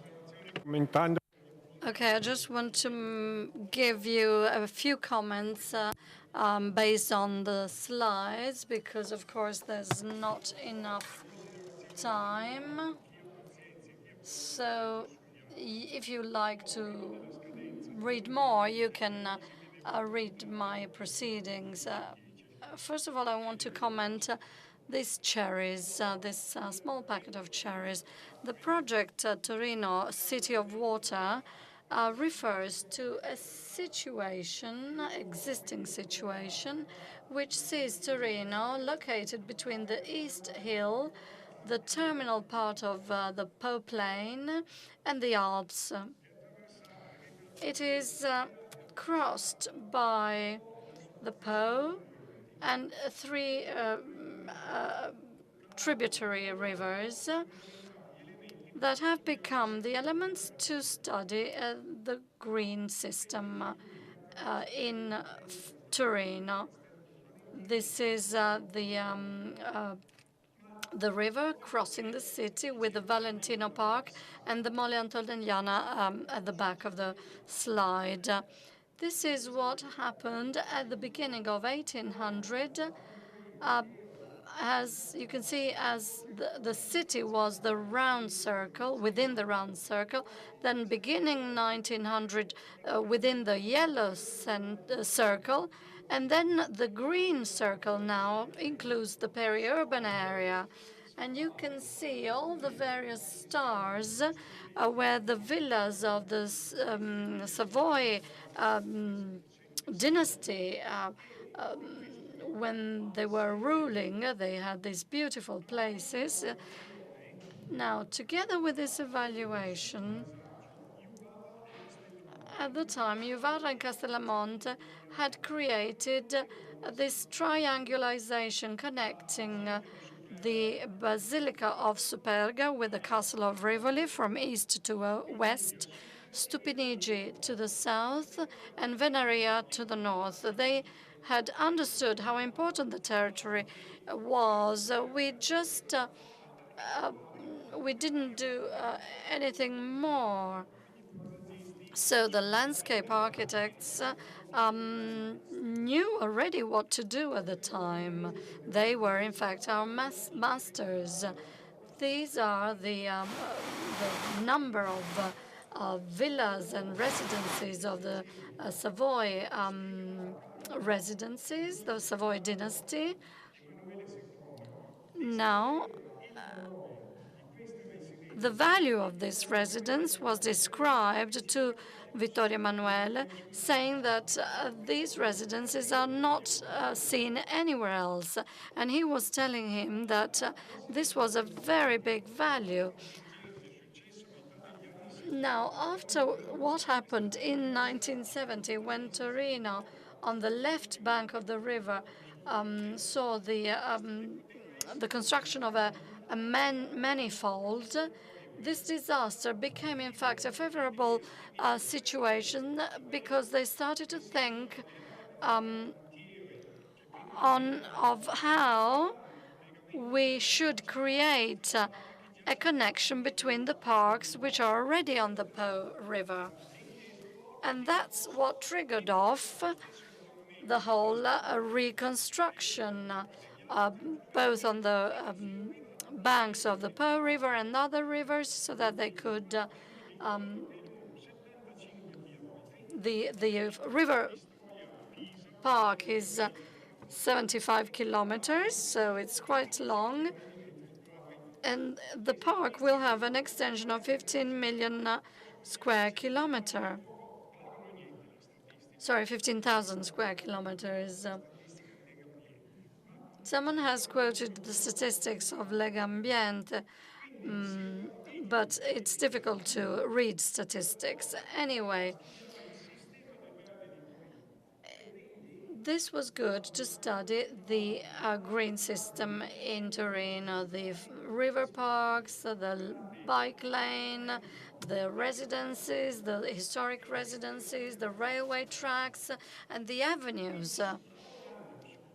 Now, working on this basis and involving, when we say that we have to work as a team, it is true, by involving all the skills. The green ones are the city of Torino's skills. The black ones are the national institutions. Yellow and orange are the provincial government of Torino. The red one are external consultants, and all the others are the authorities for energy and water. So we were able to construct, by remembering what already existed in the past and keeping in mind the future. Therefore, our landscape designers, architects, they really created the projects because they were living on the territory.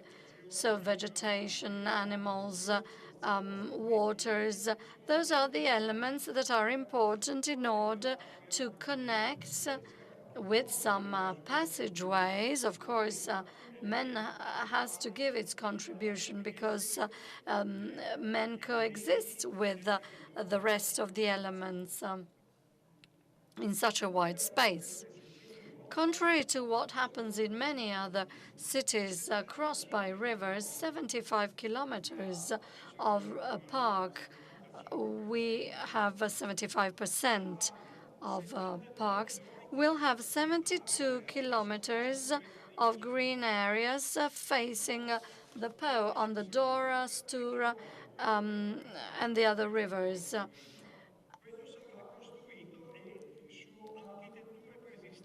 and what will be built on existing architecture. So the existing territory is very connected to the river itself.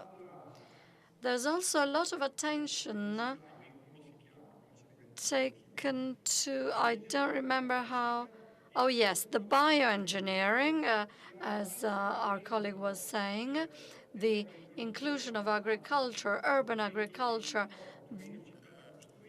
There is a project called TOC, Torino a City to Construct. The vegetable gardens are for the communities, the use of hill woods. So what was negative was turned into a positive aspect that encouraged the creation of new things. And all this was actually managed all together in a team within our sector, within our service. Everybody was very involved. And we also tried not to use any further public soil. This is an abandoned industrial area. And this is what it looks like now. On the hill, then there's a very close link between the plain, the hill, the river. And this is taken from St. John's Gospel. When we talk about the march, where you have to give the witness from one to the other, I have inherited by all my colleagues in the past, we have inherited this path. So there is those who have put the seeds and those who harvest. So we all work in a circle. Each one picks the results from the others. The results should not stop at when the finishing line is reached, because what is important is the management, the maintenance, which are not synonyms. I've already said that during the last edition. On the graphic, on the on the left, those lines represent the expenditure of the municipality of Torino. Now the expenditure is 1% of ordinary expenditure of Torino. 1% only is devoted to green involvement, to green funding. And this pushes us to find new solutions, even if it's a problem.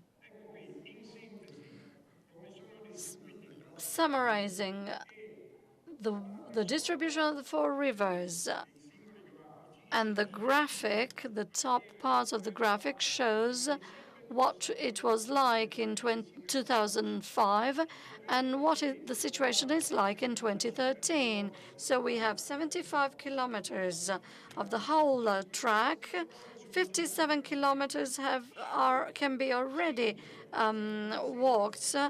And then from 57 to 62 kilometers, we're still working on it. From 62 up to 5 more kilometers, we still have to work. We are working.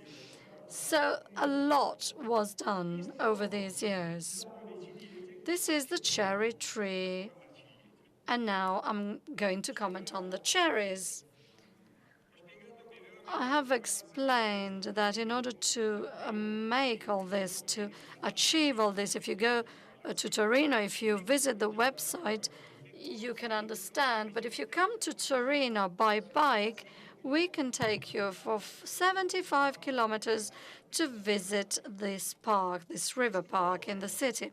What I want to say is that we not only have to remember that we started on the Eden Garden, where God said, okay, man and woman, now it's up to you to work. We have identified a good strategy working together because we work together with God. It's the same strategy that He's adopted. So by working together, by working as couriers, as dispatch rider, we can achieve something, and we can learn it even from nature, because if we want to eat good cherries, we need good climates, that the roots get nourishment from the soil, that there is rain, that there is photosynthesis of the leaves. So if each one plays its role, then you can achieve some good results. So the cherries were good, but they're few, they're less good than before, and they're very expensive. So if you all perform your role well and in the best way, then even cherries will be better. So if we ride the bike from Monviso to Venice, which was actually resumed with the project Wind of the Polytechnics of Milan, it means that it's again the dispatch rider that we mentioned earlier. So if we can manage all this properly, we can reconstruct and identify what Teilhard de Chardin said, and we can have good cherries that we can eat together with my children, my grandchildren, and Mother Earth will thank us. Thank you. Grazie. Thank you, Professor Odone, because you have explained how good landscape architecture can transform critical aspects into opportunities, and even with the lack of resources, you can still achieve a lot. Okay, thank you very much. And now on to the next session. Thank you, Mark. Thank you, all the speakers. I would like to invite Dr. Andrea Pironi. He will moderate this session, which is about the peri-urban landscape and sustainability of new settlements. And Andrea Pironi is an agronomist, a journalist, a colleague who writes about nurseries. He's a flower grower. He's also the president of the district of flower production in High Lombardy. He has accepted to be the moderator of this session, the last session, and I'm very pleased about it, because I think we need this strong integration at the national and European level for the various flower production. The floor goes to Andrea Pironi. And then we will have the speakers, the journalists who are here with our coach, will be taken to Palazzo de' Rossi in Pistoia, where they will deliver the award, the Tosi Award. And I would like to thank the organizers of this award. Then we will conclude the evening together. Thank you. Thank you, Renato, for giving me the floor. Good evening, everybody. Thank you for organizing, styling the landscape. This is a very interesting event, and this is a fruitful event. Talking about landscape is a good thing, and it is never enough. We never give enough time to talk in landscape. We should also focus on landscape values. I would like to give a provocation. Let's ask ourselves if landscape has a meaning, and if we acknowledge this meaning, and if sometimes we take it for granted. As I'm not from Pistoia, I drove to Pistoia when I was on the motorway. There was a sign, road sign, Pistoia, the cities of plants. And I thought about that. What does it mean? What does the city of plants mean? Does it mean that here there's a long-standing nursery tradition? But let's look beyond that. People living in this area for professional reasons or because they're residents, they're from Pistoia, they are surely influenced by the landscape, which is the result of the productive activities. And they are going to have an impact themselves on the landscape. So allow me to exaggerate and say that the landscape is one of the tastes of everyday life.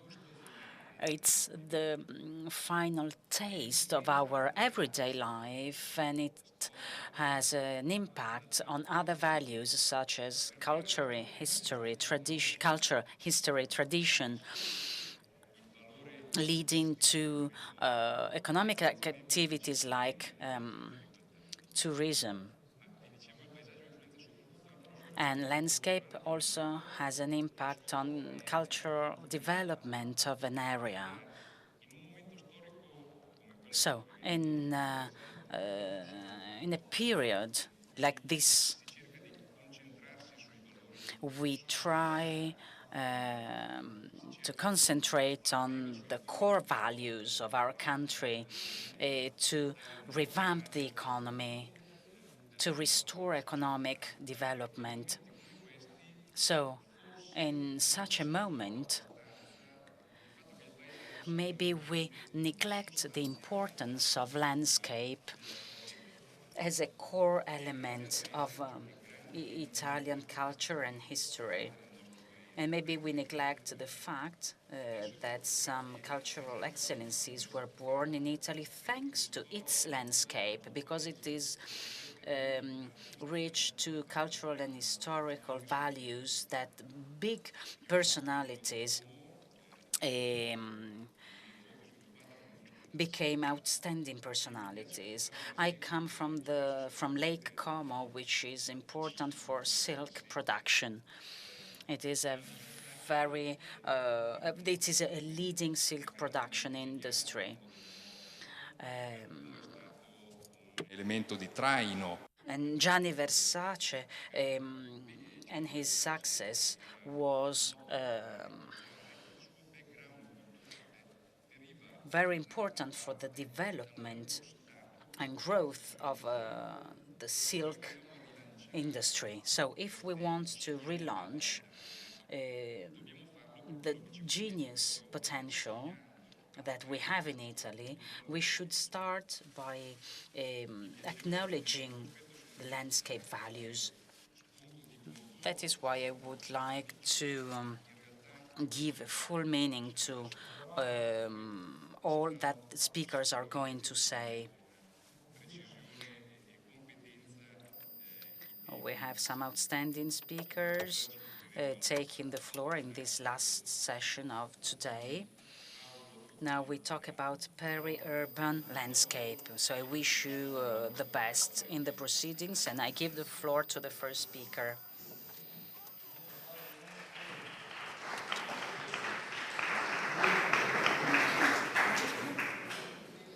Allora, ho il piacere di presentare.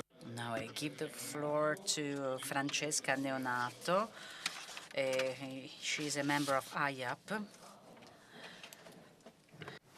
È facile. Buonasera, buonasera. Good evening, everybody. Thank you for giving me the floor. We are running late, so I have 3 proposals. I can tell you a joke, I can give a presentation, or I can also sing you a song. No, I'm joking. Renato has cleverly organized this meeting, so I will give you a presentation. I will not talk about peri-urban landscape, but I will focus on a landscape component, I just would like to focus on an aspect that is very important for sociologists and psychologists. And this is the spontaneous relationship between man and landscape. Human beings have been there for 1 million years, and 150 million years earlier, plants were still there on the planet. That is why vegetation is part of a human imagination and fantasy. And nature and plants were also a source of myths. This relationship between man and nature has evolved throughout centuries. And here in Europe, we have a Greek culture. So the city was traditionally the agora, which was surrounded by a green belt. And this is typical of the southern part of Europe, whereas in the north of Europe, there are many gardens and parks. And the European bourgeoisie think that green areas are part of a good life quality. Now, we mentioned ecosystemic services, and I managed to divide them into categories. Every species has different functions. So we have some natural parks, natural areas with different ecosystemic services up to other green areas with different impacts. This is a slow process of Tale per cui questo sistema così artificiale non vive senza di noi. Domestication of nature. Think of roof gardens, for example. So, but this is not typical of our tradition, of our urban tradition. The process of harnessing nature is not part of our tradition. We need to assess green areas, to embrace all values. We say that green areas are costly, that maintenance is expensive, but I think that having green areas is not a luxury, but it is also a heritage. This is also profitable. I think that the summation of all values related to green areas is a very difficult process to assess because of its complexity. But if, in a sense, we have a market price, which is the tree ornamental value, the price that I pay when I buy a plant at the nursery, and there is also a CO2 market. But on the other hand, we have some assessment values, assessment systems that need to assess all external factors in terms of psychological values, social values, and health values.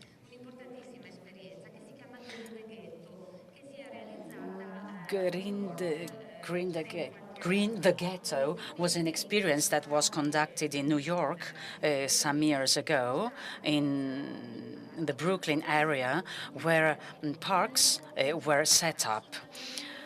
And that was a poor area with a lot of social tensions and social costs. There were unemployment, social exclusion, and so on. And that woman that you see on the picture, this was not Brooklyn, but it was the Bronx neighborhood. And this is just an example of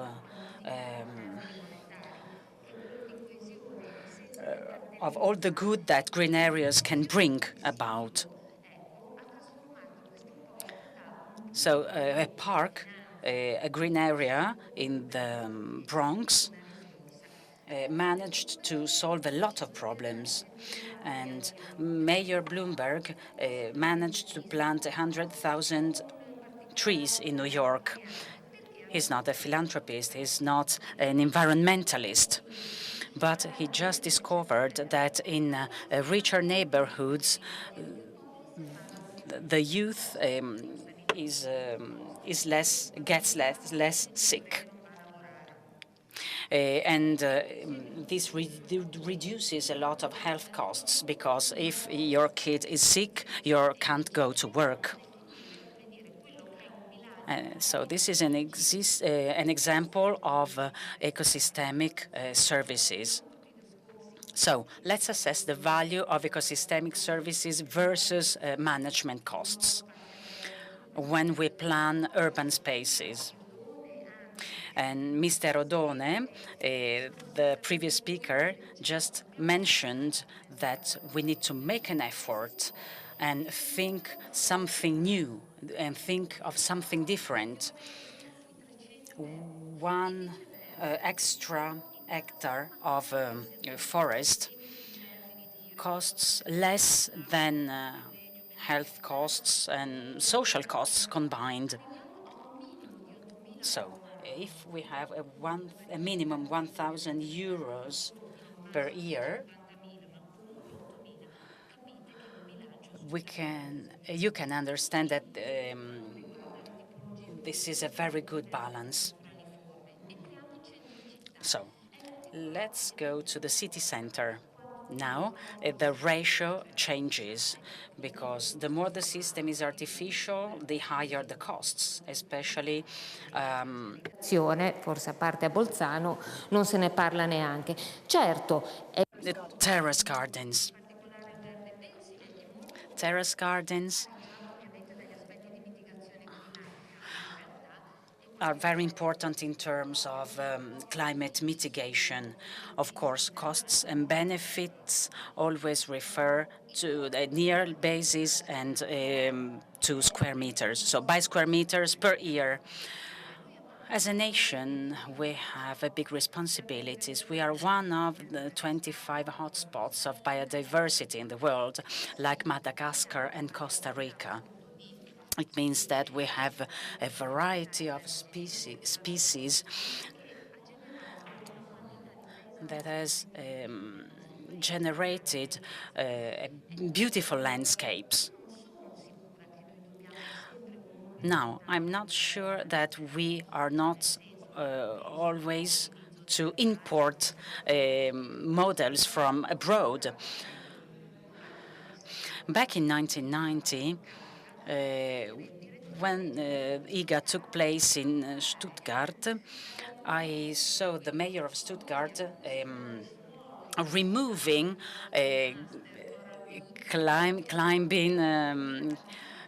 climbing plants and grass, because the University of Stuttgart studied the local flora and herbal species, and in un certo senso sono tornata in Italia e ho pensato, noi che abbiamo le erbacee and other species that have a very important natural value. And I thought at the time that in Italy we don't do that. So in Italy we already use grasses in our È un'altra cosa, e non sto dicendo buono e cattivo, vorrei un po' uscire da una visione manichea. In our flower beds. So we need to embrace effective models, not just fashionable models.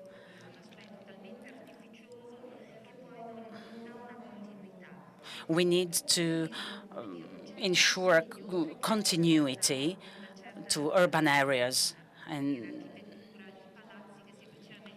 not just sporadic projects. Back in the 70s and 80s, the situation was different.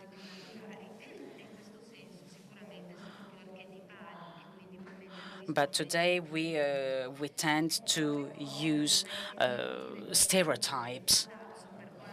So even though a tall building has terrace gardens, we can't say that it has the same value as 1 hectare of forest land, because 1 hectare of forest land is not reproducible in town. So, noi abbiamo Okay, in 1 square meter of lost ground, we have a time span of 1,000 years per each square meter of lost ground, lost soil. So it takes 1,000 years to have a new square meter of land. This is an example in Genoa, northern Italy, in southern Europe, with a densely populated city center. And in Genoa, they made a green spider web. This is the way they call it.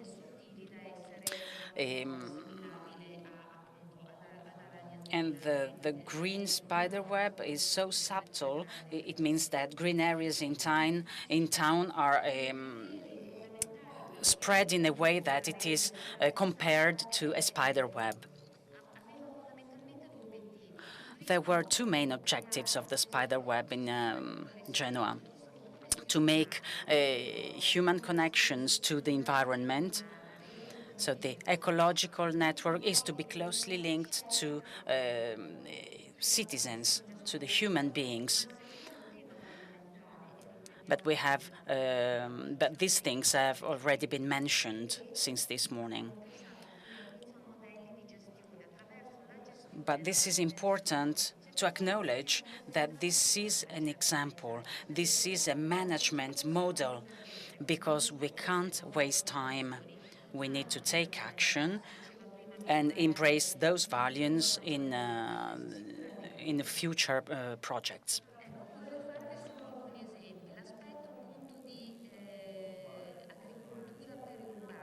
This is peri-urban farming.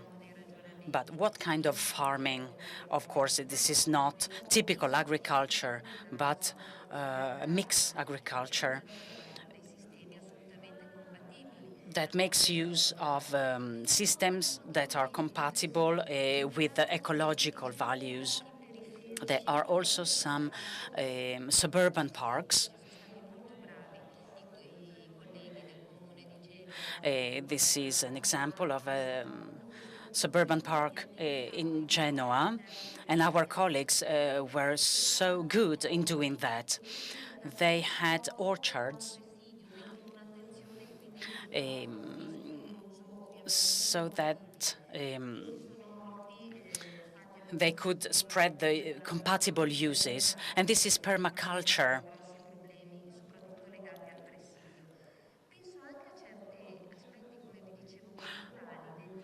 Let me mention also some heritage aspects. Genoa has a very big historical center dating from the Middle Ages. There are very narrow streets in Genoa called carruggi that sometimes can be a hostile environment. And this is a small garden in one of those narrow streets. Of course, the ecological value is not taken into account, but what is fundamental is the identity, the urban identity, not because of the 5 plants in pot, but because of the attention that is given to it by the inhabitants. Thank you for your attention. Grazie a Francesca Neonato per... Thank you, Francesca Neonato, for her interesting points. I'd also like to thank her for staying within the time limit. The next speakers will forgive me for being very strict, but I'm sure that the audience will be pleased if they are. I made a mistake because I mentioned Francesca Neonato earlier on, and I, in fact, would like to give the floor to Julia Georgi, who's... Oh, she's not here. I've been told that it wasn't a mistake. It was, in fact, a vision of the future.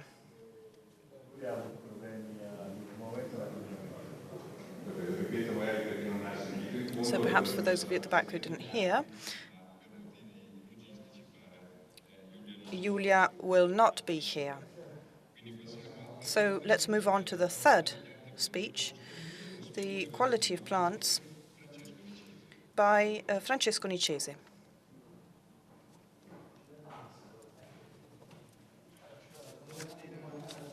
Good evening. I'm Francesco Nicesi from the University of Florence. I deal with techniques since 1994. The topic I'll be dealing with today concerns the quality of plants produced in nurseries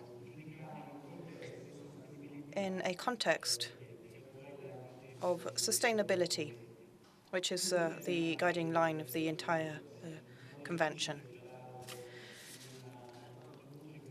It is difficult to say all I have to say in only 15 minutes, so I'll limit myself to general considerations and general topics. First of all, I would very quickly like to talk about the concept of quality. Until a very short while ago, when I was asked to talk about nurseries, we immediately thought of the quality of plants themselves, i.e. the capacity of these plants to respond to specific biometric measurements that, of course, could vary depending on the category of the plant, but that was explicit. A second level for defining quality that I have always tried to identify with the function that the product had, i.e. the capacity of this product to meet the requirements of the client.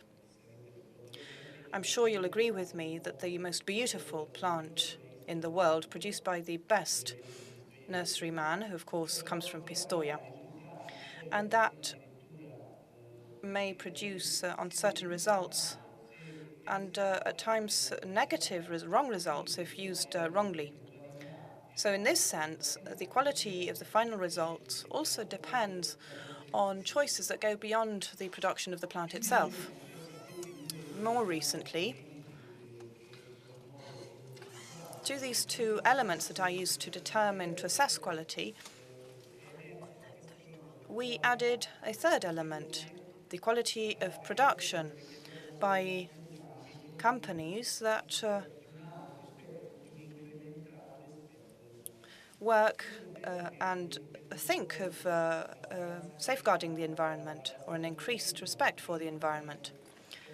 This was a lateral and accessory concept back then, but is now becoming a priority, and I believe will be increasingly crucial, namely considering taking plants into account from the beginning of its production. I would like to say a few words on one point, the relationship between the nursery company and production. Of course, this is a controversial issue. The fact that a nursery exists in itself doesn't necessarily mean that it, I believe, is a positive thing in itself. I tell my students continuously, if I had to choose between a nursery that produces plants in earth or a factory, I would much rather have a nursery in front of my house. So definitely not in my backyard. And when it comes to urbanization and environment protection, nurseries certainly improve the quality of air. They attract carbon emission, and carbon storage is a reality nowadays. On the other hand, and this is the darker side, the flip side, if we like, modern nurseries and this sector is a high-intensity sector and uses many resources and can therefore easily come to have a very strong environmental impact. Companies have been working on this in recent years by introducing innovative measures. The innovation goes from new technologies, and you have a list here that unfortunately I can't go into detail in because of the time limitation. But this list summarizes the topics and innovations that are being developed by the most important nursery companies. In some cases, it's not even a technological innovation, but simply a change in a mindset by, for instance, using alternative substrata, which is, of course, a technological innovation, but of course also implies a change in mentality. This is a reality now. Against the backdrop of some of these topics, we have environment and the objectives we have to meet. The nursery sector, when it comes to the environment, aims finally to save water and energetic resources, and also aims to improve the quality of waters that come out of the nursery. Last but not least, there is an increased use of resources in nurseries, which is a relatively recent idea, but that is expanding, and that I believe is extremely important. Of course, I can't talk about everything, but just to give you a quick example, water. Water has always been the weak spot. There's all reports on the use of water in nurseries have had a negative effect, a negative impact. Certainly, we've acquired a critical approach in managing water, and I have to admit to this. But if we visit nurseries, and in recent years we've seen interesting things, we've also seen that things are changing. A very easy example, we're not talking of big projects, but a small example is the possibility of recovering water with a closed system. This technique that is not especially difficult to achieve technologically, but does have a positive impact on the environment. It's difficult to quantify the number of companies in the Pistoia area who've managed to isolate their lands. But I do know that, and I can certainly say that around 25 to 30% of the surface of nurseries in Pistoia are perfectly capable of recovering water, which, of course, has very positive effects and is not costly. When it comes to environmental measures, it is difficult at times to stay within the costs. Furthermore, from the analysis that we've seen at our department, there are a number of companies, and you see them here indicated with letters because, of course, they are anonymous. Because some of the representatives of these companies were here earlier on. We've divided these companies in orange and green stripes. If you see the orange and green area that indicate the hectares, cubic hectares under which in fact indicate the threshold that indicates an acceptable use of water, you can see that there are cases of nurseries that have managed very well. The majority of the reports have been absolutely positive, which means that overall, perhaps when we criticize without asking too many questions, perhaps we should in fact look at the data first. Of course, you can see from this chart that there are also very critical cases that we could explain in detail, but we don't have time to do so here. But we could go even further. I'm sure you all know what a water footprint is. In just a few words, it is the overall amount of spring water that is used to produce a specific good or to provide water to a company. So why don't we try and do this for a plant as well?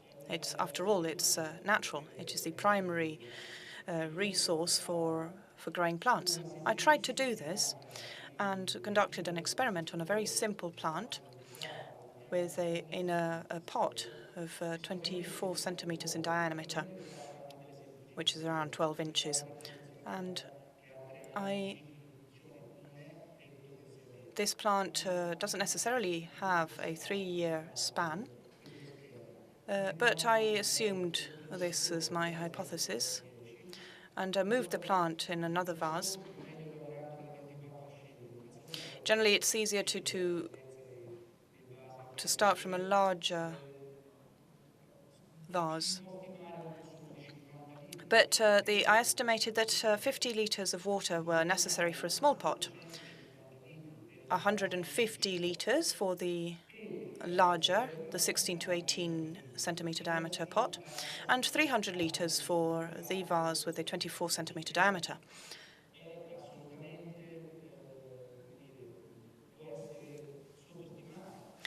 This forecast can certainly be is possibly, I've underestimated it, but even if we double it, I'd like to show you what it costs to produce, in terms of water, to produce a pair of blue jeans. We need 10,000 liters to produce one pair of blue jeans. I could go on. A cup of coffee requires 140 liters of water. I had 3 coffees today, so I have 420 liters of water on my conscience. If we compare this to the amount of water necessary to water a plant, I'll leave it to you to take stock of all this. We need to be very well aware and deepen our knowledge on this data. If we continue looking straight ahead without broadening our view, we risk making huge mistakes. We have to put things in context. This is the point I wanted to make today, and on which I've been thinking increasingly. You have another 2 minutes, Francesco. Yes, it's certainly more than enough. The following slides are simply the initial slides that were made by students, some of whom are here in the audience, among the audience. I chose 2. I, in fact, had many, but these are the most recent. So the calculation of the carbon footprint for a nursery in Pistoia.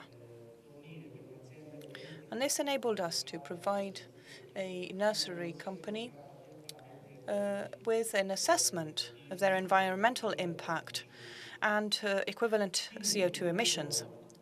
So to conclude, and to go back to the main topic, clearly nurseries can take a series of measures based on technological progress that was unimaginable even just a few years ago. The next slides show that the synergy between technologies and companies, I believe, should be an overall synergy.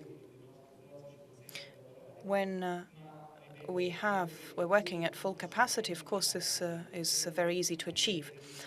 But if we don't want to derail from our main scopes, we must ensure that this continues to happen. When it comes to the quality of products, we know that we can't sideline the safeguarding the environment. I believe that a great step forward would be adopting in bulk a series of environmental measures that can be calibered to suit and catered to suit the needs of nurseries. And I believe that this could be done on a local scale. We should establish an environmental system that would outline the area of Pistoia. Thank you.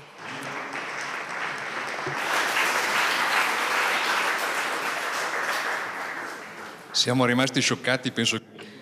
Thank you. I think that nobody is going to drink coffee anymore after listening to what you said. But thank you for adopting this approach. I think that this should be more popular. This information should be widely known because this was very, very nice to know some figures and some interesting facts and anecdotes. So, next speaker is Andrea Meli. He's from Andrea Meli. Rules and criteria for the suburban landscapes. I will talk about suburban landscapes. Let me just give a brief introduction on some topics that I'm concerned with. I'm from Florence, and I would like to mention a case study that you can see if you look from the window.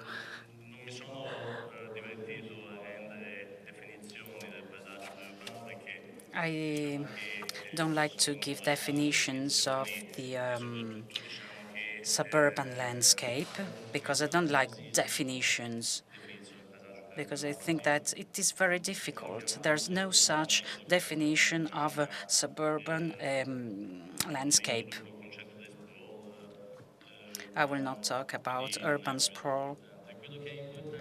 What is most important, in my opinion, is to acknowledge a specificity of suburban landscapes. They are transitional landscapes in their own right. So they are transitional landscapes means that they are all different.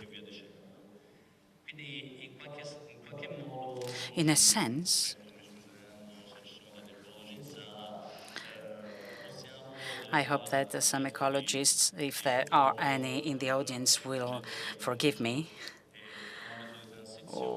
I think that, in a sense, suburban landscapes are prone to transformation, prone to transforming themselves. So in suburban landscapes, there is always something going on. because they are very much influenced by urban landscapes. So, I would like to tell you about a work by a colleague of mine. Her name is Antonella Valentini, who did a project on landscapes who are at the boundary between urban areas and rural areas that are a tool to defining the identity of landscapes and a tool to balance and regenerate these places of transition, these transitional places. We landscape designers, and that is part of the landscape planning Italian tradition, know very well local conditions, but we mostly lack concrete projects. That is why I really like this quotation by my colleague Valentini, because we need to take into account the destiny of our suburban landscapes. Suburban landscapes are dynamic. They are always transforming themselves, and that is why we need to manage transformations. The European Convention on Landscape is a reference for everybody. I don't want to be too critical, but the European Convention on Landscape never mentions landscape projects. It rather speaks of landscape planning in terms of managing transformation processes relating to landscapes. In Italy, the main issue for suburban landscapes is the lack of establishing a link between planning policies, landscape planning policies,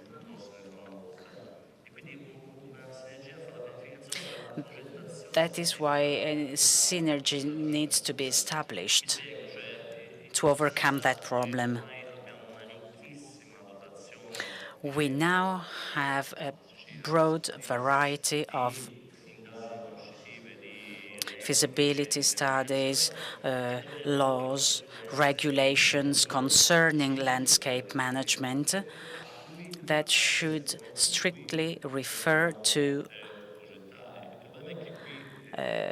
project implementation. But I think that this is the weakest point in the landscape management process. Landscape planning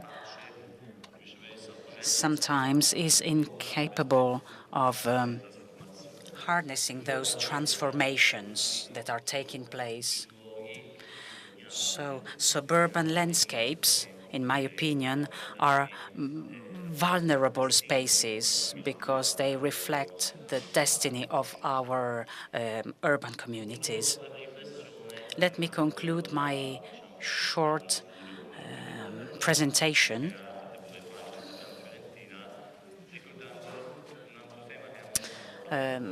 by reminding you of something that concerns me. The European Convention on Landscape made clear that all landscape should be taken into account. Sometimes in Italy, we put too many restrictions on managing landscape because we want to strictly protect landscapes because they are they identify our territorial values, and the unrestricted landscapes are neglected. on the other hand. This is what we call ordinary landscape. And luckily, the European conventional landscape refers to unrestricted landscapes as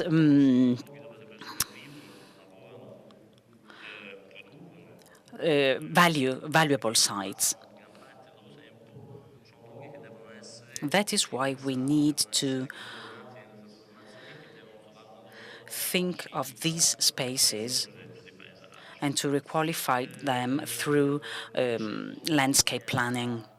So before I conclude my presentation, I want to show you a project on the Piana, on the Pistoia plain.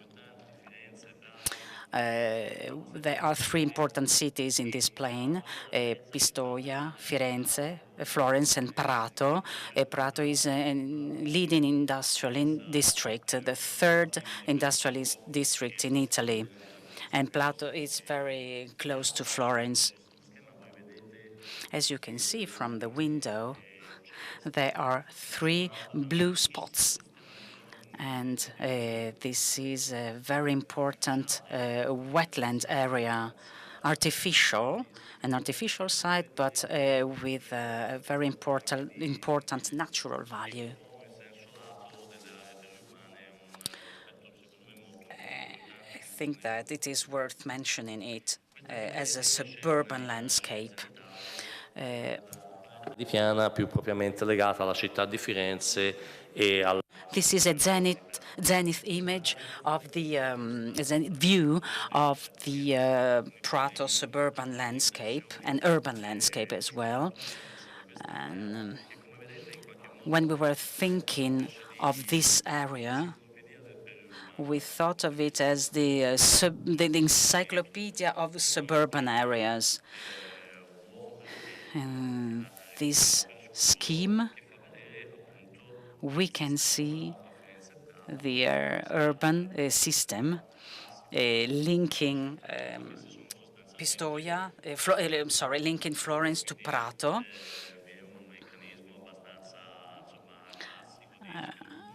which features typical mechanism of urban sprawl and industrial districts, industrial areas.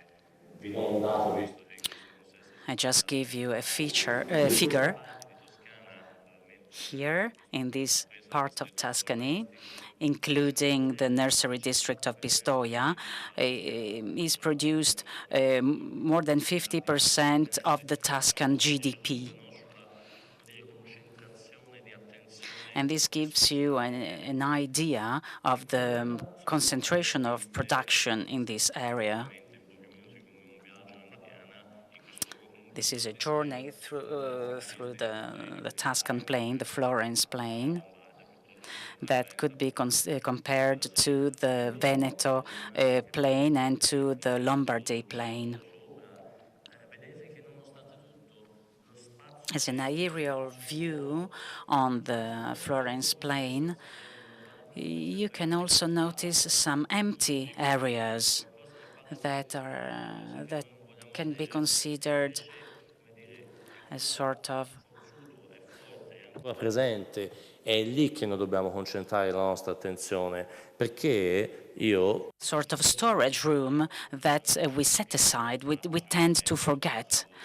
And I think that those areas need to be requalified because the work of us, so our task as landscape designers, we work with different professionals, so we have to use those empty spaces. Even though they are empty, it doesn't mean that they are meaningless.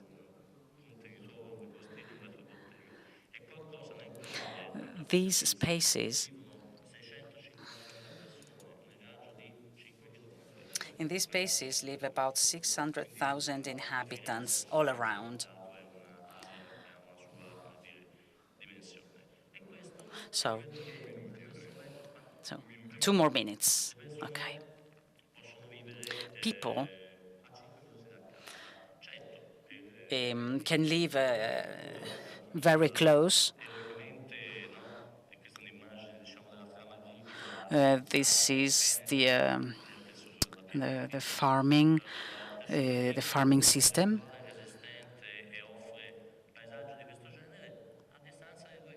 Agricultural landscape, and you can have these agricultural rural areas just near Florence, a few kilometers from Florence. These are beautiful areas. We need some projects to acknowledge the values of those areas. We have natural areas. Between Florence and Parato, there are about 450 hectares of wetlands with hundreds of bird species. And if a portion of the tourists that come to visit Florence knew about those wetlands and bird species, they would be very much interested and they would like to visit them. They would love them. This pond is very near Florence Airport, 2 kilometers far from the Pareto Airport. There is also an Etruscan ancient town near the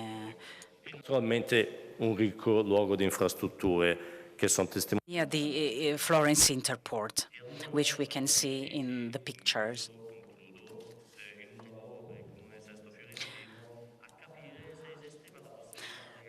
Project was launched by the municipality of Sesto Fiorentino on requalifying landscape.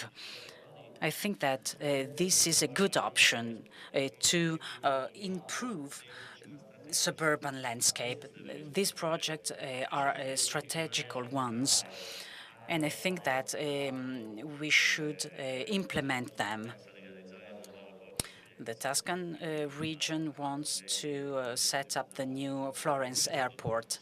This is not a landscape project, of course. And some zoning was done to identify areas and activities within the project in order to plan specific interventions, specific actions, not following specific regulations, but in terms of broad guidelines, establishing some fact sheets as this one to meet the expectations and the functionalities of those specific areas. This is the project on wetlands and the reconstruction of some ponds. These are some information signs. There are some bike lanes and pedestrian routes in this park that is called the Parco della Piana, so the plain park. The park in the plain, which is about an integrated landscape project. IAP is concerned with something very important. We've launched an appeal to the parliamentarians so that they pass a law, they pass a bill on suburban projects, on implementation of suburban projects. Next year, there will be the results of this study, and the Tuscan region has funded a project called Rules and Criteria and Landscape Criteria for suburban projects. And before I conclude, I would like to make a quotation, a quote, from this book, The Man Who Planted Trees. It is a very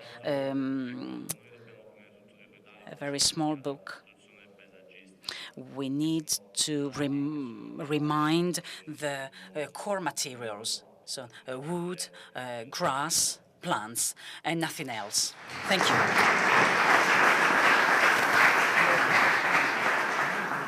Grazie, Andrea. Thank you, Andrea, for the extremely interesting presentation. We allowed you to speak a bit longer, but the last comment was extremely interesting too.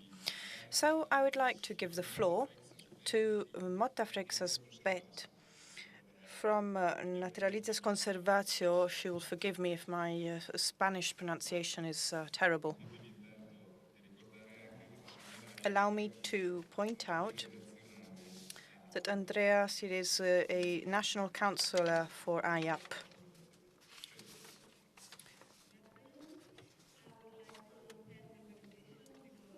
This place is pretty beautiful. It's very beautiful. So my name is Bet Mata. I come from Barcelona, where I work for Naturalea. That is a company that is specialized in restoring degraded areas. I would like to talk about the restoration of peri-urban and also urban landscape using plants, and how the use of different techniques, especially soil bioengineering techniques, can enhance the landscape and raise the perception that people have of it. In many peri-urban areas, we have problems with contamination, stability, erosion, degradation. And working with soil bioengineering techniques, we can solve the problems and improve the overall quality, of the area, both ecologically and socially. Many times we have problems we need to deal with. In this case, was a cycle path that had been destroyed by the river erosion. We can resolve this problem in two ways. The first one is using concrete. But we have to know that in many cases it's not the final solution, the concrete, because erosion will continue and can affect underneath the base of the wall and make it fall down. So the second one is the use of soil bioengineering. In this case, it would not only resolve immediately the problem, but would reproduce the river habitat, the river bank's habitat, protect margins with the vegetation, and also preventing future erosions by helping the natural dynamic of the river. Before starting with the specific examples, I want to give a brief description of what the soil bioengineering is. I think that all of you know it, but soil bioengineering, or engineeria naturalística, pursues technological, ecological, economic, as well as design goals, and use living materials, for example, seeds, plants, parts of the plants, and plant communities. In fact, it's the use of living plants materials to provide some engineering functions. There are many different techniques of soil bioengineering, but that are used depending on the problems, what do you want to solve, or the objectives to achieve. But I would like to show some examples of cases that later I will give explanations. There are natural unprocessed products that can be used, such as stakes or branches in the first picture. And also there are pre-established vegetated materials made from coconut fiber or another kind of material, such as core pallets or rolls, as you can see in the three pictures below. These products have the roots fully developed in nurseries, and once in the river, they quickly root and establish the soil. And these are the plants we normally use. Of course, we always use native plants, and in each place there are the plants specifically, and with vegetative reproduction and adventitious roots. Now I'm going to start with examples. I want to explain 4 of them. This is a degraded river that became a highly visited peri-urban park. The second one is a polluted and full smelly canal that is now a urban green route. The third one is a wastewater treatment system, which is now a natural tour. And the last one, a village that has rediscovered its river. Okay, we'll start for the first one. This is a village called Sant Hilari Sacalm. In this peri-urban area, there was a river with concrete walls. Although it was near the housing, the area was totally unused. Also, the concrete wall were in bad conditions that we have to repair. So firstly, what we did was to remove the concrete walls and recover the riverbank's morphology. Because this was an area with considerable structure, the riverbanks had to be protected. And for that, we use different soil bioengineering techniques, depends on in the specific place. We use this one is a technique called Kreiner, or I don't know the name in Italian. Empalizada? Palizzata.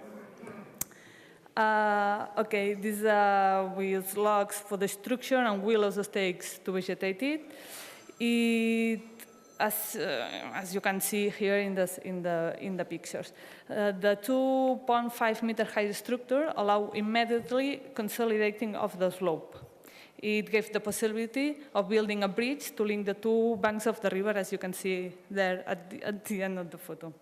At the beginning, the stability was provided by the logs, but in long term will be the developed vegetation which will consolidate the river banks. In other areas, we use pre-vegetated coconut with coconut fiber, and these are the two little photos that are in the top. And taking advantage of the restored river, a green area was built. The access to the area was improved, and also there were places to sit and relax. And now we can say that a totally degraded site, as seen in the first picture, has been restored, improving the river flow, restoring the riverbank vegetation, and creating a leisure space. Nowadays, the vegetation is developing very well, and it has restored the ecological processes, at the same time increasing the use of the space by the local people. The second example is in Sant Boi, another city next to Barcelona. There we find a canal that crosses all the town. The canal was polluted and generated unpleasant odors. So people thought that the canal was such a sewer. They had to demand that the council covered it over several times. But instead of that, politicians took a bold decision for the conservation of the canal and also the character of the tunnel. Here you can see more or less the actions we did. We remove the concrete in some areas, and we protect all the margins. We use different techniques of soil bioengineering to allow a fast growing of the vegetation. And as you can see in the last picture, the vegetation was already developed. With the new canal, the following was achieved. The first thing is that the odors were eliminated by the effects of the natural purification by the vegetation. Then people's perception of the area improved and changed totally. And finally, a green route was created in the town of Sant Boi. It increased the town ecological and cultural value. The third example is in Granollers. It's next to Barcelona too. And there we will build a wastewater treatment system to improve the quality of the water deposited into the river. We built a new lake and planted Phragmites australis using core pallets pre-vegetated in nurseries with developed roots. The plant was installed only in the 20% of the surface of the area. You can see the points of the vegetation in the two pictures below. And that the Phragmites planted was small in relation to the lake surface or area. Well, in 2 years, the surface of the lake was totally vegetated and the purification process was working very well. Also, the amount of migratory birds in the area increased greatly. And then a new area was also provided. The new area has also provided the advantages of creating a natural pathway around the lake with a bird watching and a nature house. No? Currently, it is the most visited area in the city for all. As you can see, the system of wastewater treatment also generates improved biodiversity and in the area and change the attitude of people to the place. This is the last example I will talk about. It was a river full of arundodonts. People didn't see what there was in the river, not the water. They didn't know what there was there. In short, they didn't consider that the river to be part of their town. So I will not explain that because it's more or less the same of the first example, but here is example. As you can see, the results of all the techniques used. And as you can see in the picture below, at the top, it is the criner. It is a strong structure and unchanged even by the passage of a lorry load with rocks. Finally, the most important idea that I want to share with you is that the solution of many specific problems of urban and peri-urban spaces can be solved with soil bioengineering techniques. And this is an option that also creates opportunity for better ecological development and a much better outlook of the population of the place. Grazie mille.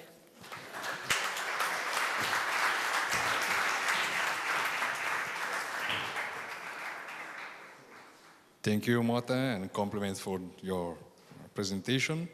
Grazie mille. Passiamo quindi Thank you. Let's go on to the next presentation. I've been told that the presentation by Massimo Morisi will not take place. So I would like to give the floor to Claudia Capponi of the Order of and Doctors of Agronomists of Pistoia.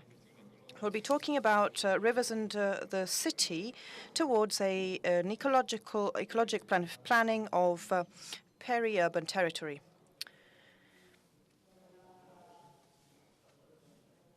This is not my presentation, this is my report. Apologies, I have it on my USB stick. Oh, so should I improvise?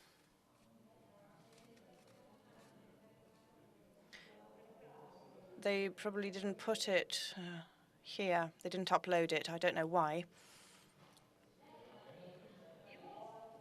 I also have a USB stick, yes.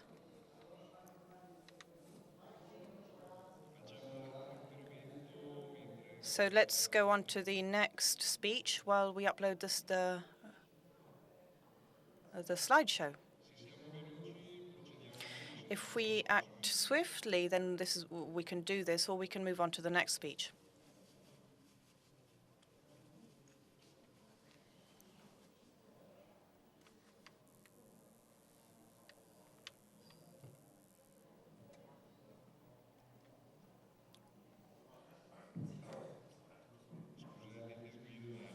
Apologies, but this is what happens when you do things live. So some mistakes are normal.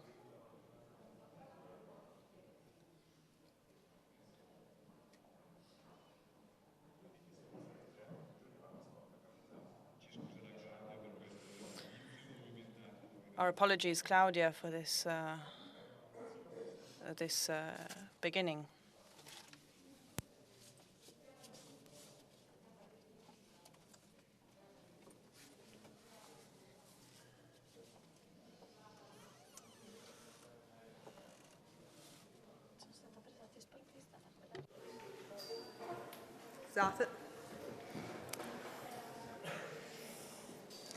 Nel frattempo ne approfitto.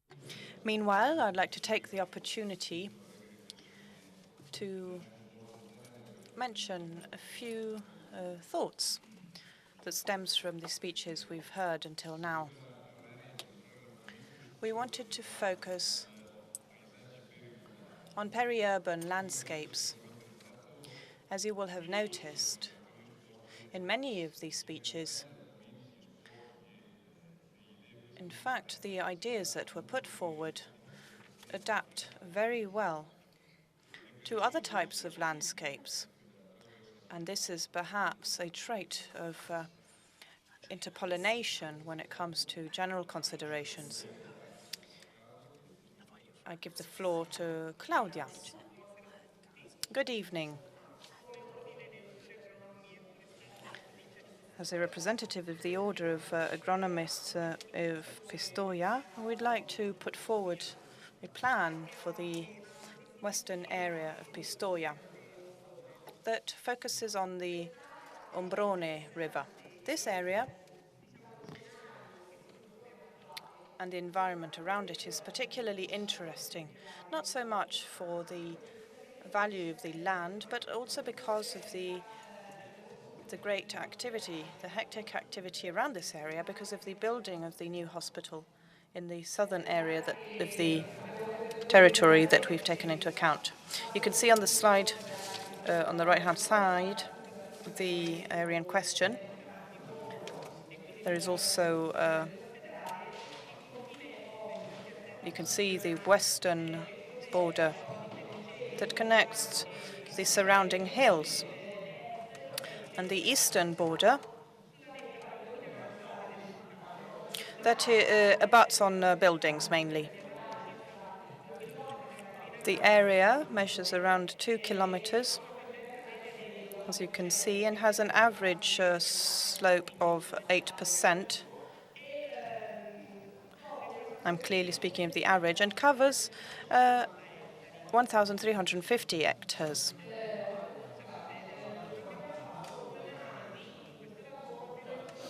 We've assessed the use of historical land in this area.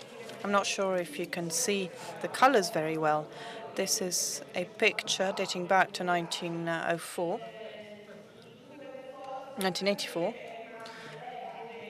that was almost exclusively used for agriculture and forests. Substantial modifications have taken place concerning the building of the urban area, and as is the case for many cities, many areas in Italy in the 50s and 60s, large portions of agricultural land was used for building. Allow me to go back once more. This is the current picture, the current photo, with regard to the quality of agricultural production around the Ombrone River. It has changed from a traditional agriculture that included olives and fruit trees, especially peach trees, especially in the northern area, and has changed to nurseries. This change was particularly felt around the 70s. This is how the land is being used currently. You can see the green area that represents 40% of the overall area and is used for nurseries. And on the left, in red, dark red, you can see vineyards, and pink is for the forest areas, an area with poplars and other trees. The entire area is covered with a dense network of roads that connect the rural area to the urban one through the Ombrone River, that is in fact the center of this area. If we look at it lengthwise, this system has 3 main axes: the big road, the highway, a large street, and the railway. What emerges here is a very closely knit network that connects the northern forest area and mountainous area with the plain area of Prato and Pistoia, and it also connects the rural area with the city. This is not only ecologically and socially important, but also economically. Especially if we consider the fact that there are around 15 companies in this area that have made this area a particularly important one and have capitalized on this area. Still speaking of nurseries, sticking to the average production, there is a yearly output of around 10 to 20 million euros, to which we have to add the production of oil, wine, as well as wood, coming from the neighboring woods, and that meet the increasing needs of wood. This production owes a lot to the system, the local system. If we consider other elements such as the lack of humidity or biological differences when we look at the west-east line, we do, however, have positive aspects such as the large areas of woods or many rivers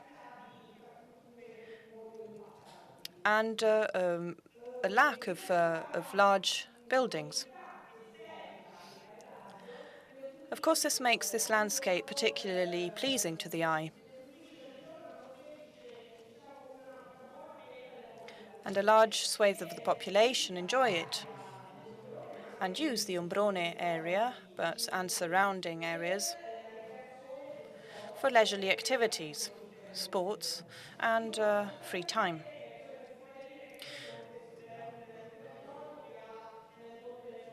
In sum, we can say that this area is a particularly complex one.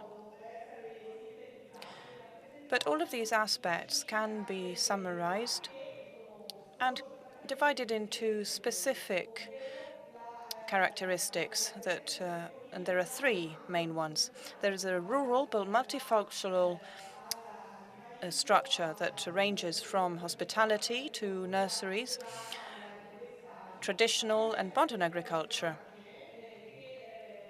But there is also a presence of neighboring territories that creates a synergy between mountainous areas and plain areas, and also links the countryside with the city. It has almost become a sort of a safe area, an area in which people can take refuge or spend time in there and carry out leisurely activities. At the beginning of our presentation, we spoke of this topical issue, referring to the construction of of a hospital. The green area, which is the center of the plan, is being moved to an area that until very recently was considered inaccessible or even hostile, and that has become the center of the Pistoia plans. It is important for these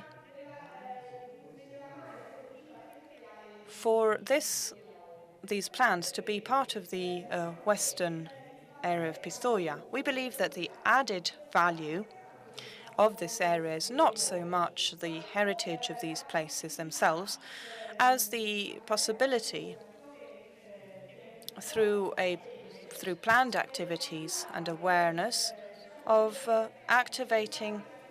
starting aspects that otherwise would remain inexpressed, and that can be recognized in a common territory.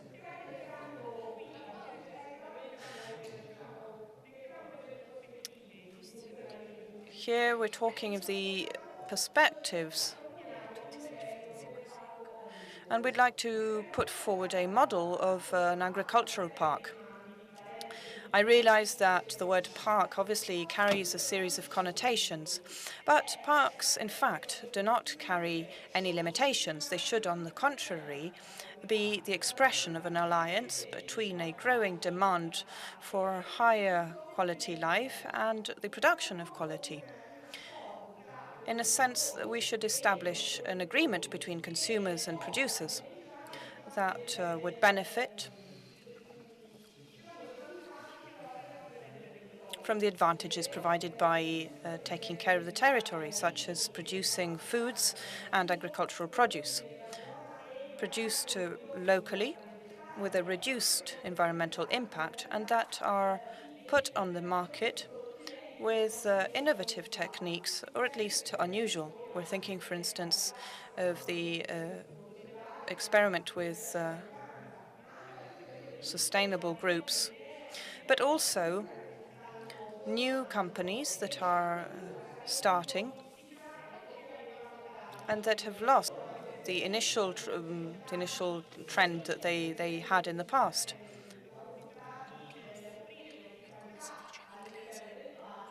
There's also the possibility of offering within the park new activities and educational activities, etc. I've put a chart here, which is a sort of an initial guideline for this body that would implement itself, really, with new functions. The new products that we mentioned can be sold within the park itself. The market could perhaps be set up in the southern part, and would possibly could be set up around the Ombrone River. It should be swift, efficient, and lie on a line that connects the city to the woodland. We could also establish new eco-friendly lines. But we can also exploit all of the territorial network thanks to the tightly knit network of roads and pathways, and that are that we can easily go down with bicycles or on foot. The role of companies working within the park is fundamental because, in fact, they can act as offices and provide information concerning products that are sold, the type of product, the maps of the products, and all the information about the park's activities and what the park is capable of providing. And we've thought of a name, and this is the Agricultural Park of Western Pistoia. This needs to resonate with the local population and needs to bring to mind ideas that link the local territory with ideas of new projects, for new projects. I'd like to conclude by saying that if we really wish to create new synergies and networks, we should certainly work on this so that it is self-propagating and maintains itself. Thank you.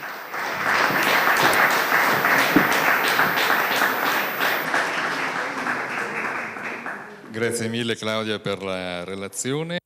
Thank you, Claudia, for your presentation. I just would like to focus on something.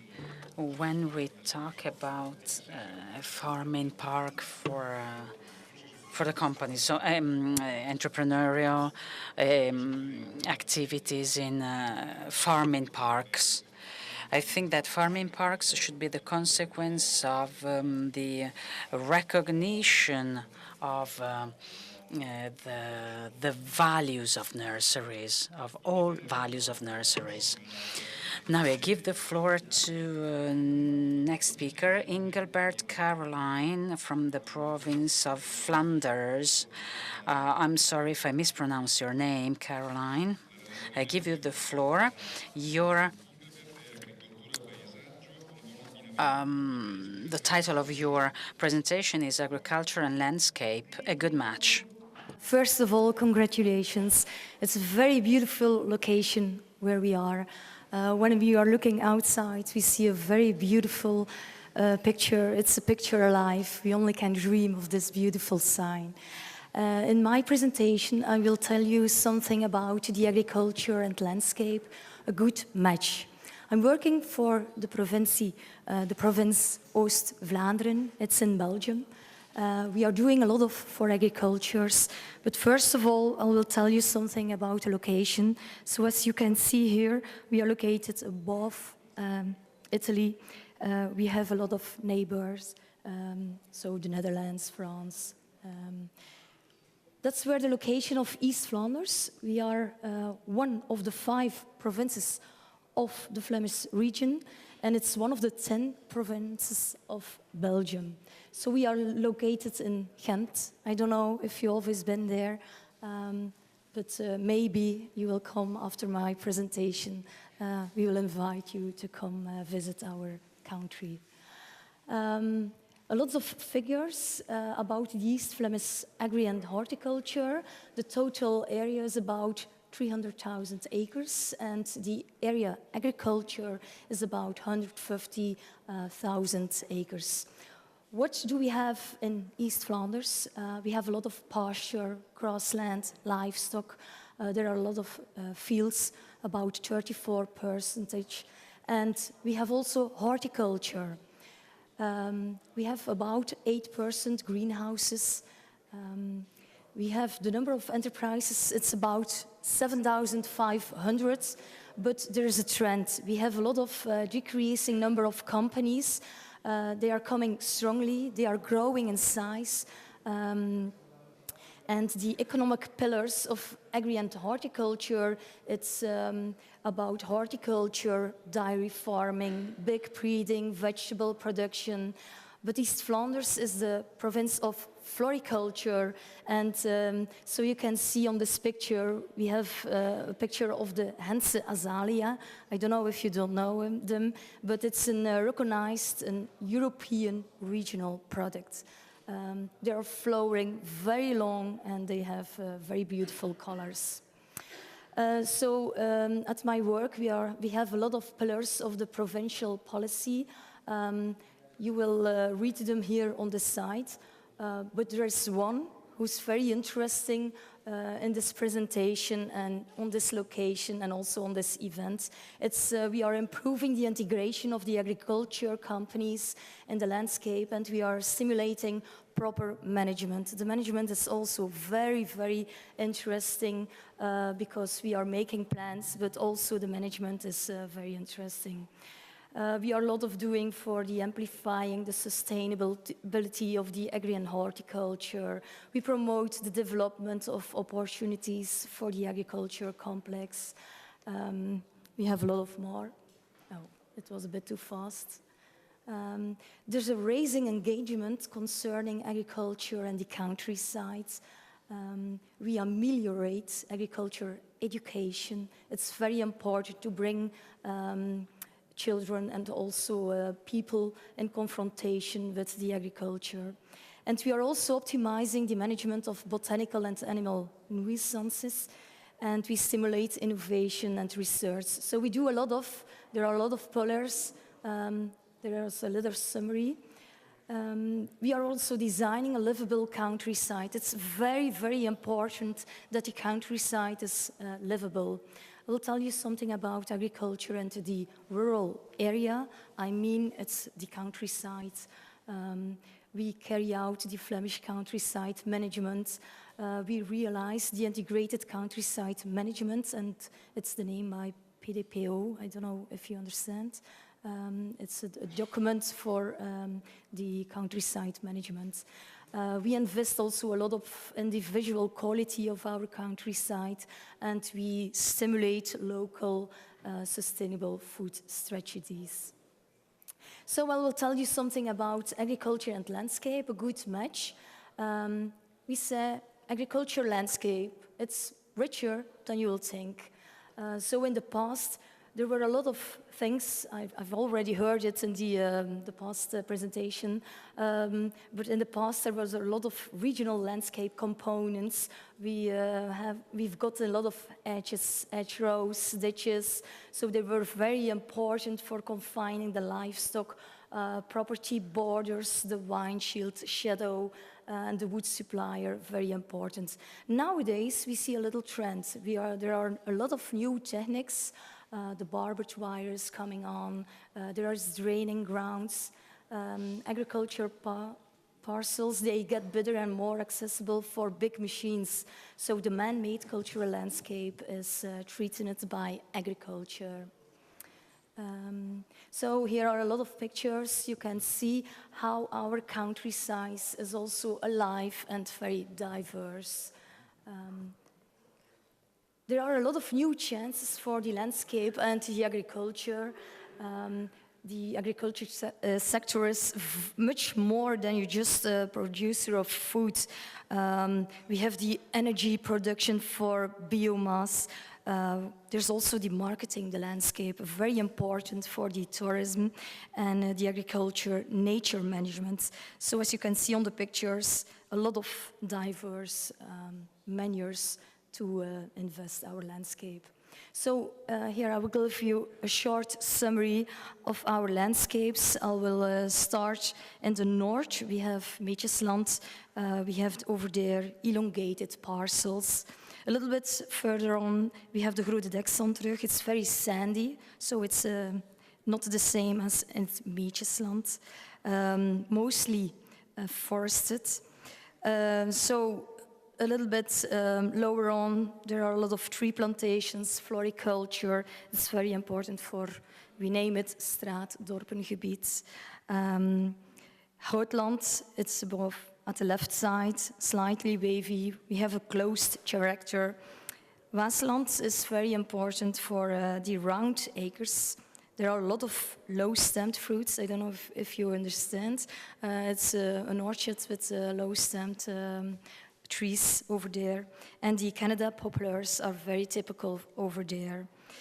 And when we go to the Vlaamse Ardennen, there are a lot of inliers. They are very little when I see over here a lot of mountains over out of the side. So these pictures give you a lot of an improvement of what there can be in our countryside. We have a lot of linear elements, the corridors we named, so it are the edges, the shrubberies, so it's very important for the management. We cut them off stroke by stroke every approximately 4 years. So also the hedgerows and the bushes, they are very important for the nest and shelter fauna. So we say it's very, very important to chop up the wood stroke by stroke every 7 years. Thus, not all of them in one time, but we do it stroke by stroke. For the biodiversity, it's very important, the tree rows, the borders, the water hollow rows, they are very, very important for fauna and flora. The pointed elements, so we have a lot of. We have the single tree of shrubs. There are also the puddle. So in the past, it's very important for the drinking place, for cattle, the reserve for extinguishing fires. So the puddles are very important also for the animals.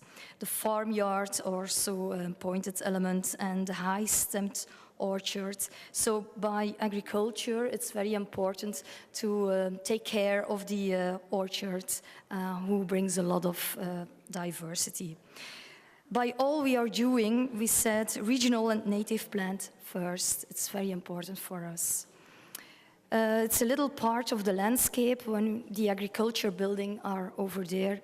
Nowadays, we are doing a lot for the architecture, the new stebbles and silos, and they must be in harmony with the landscape. It's very important to integrate them. When a good building is over there, the integration needs just a little bit accents over there. So we give advice to the agricultures how they can realize and be creative to the architects with volume and design. So an example is the dark roof. It gives a visual minimization. And less is more. It's very important to do that. Just be creative with texture and colors. So we are drawing landscape integration plans. We do it with a total vision of the landscape.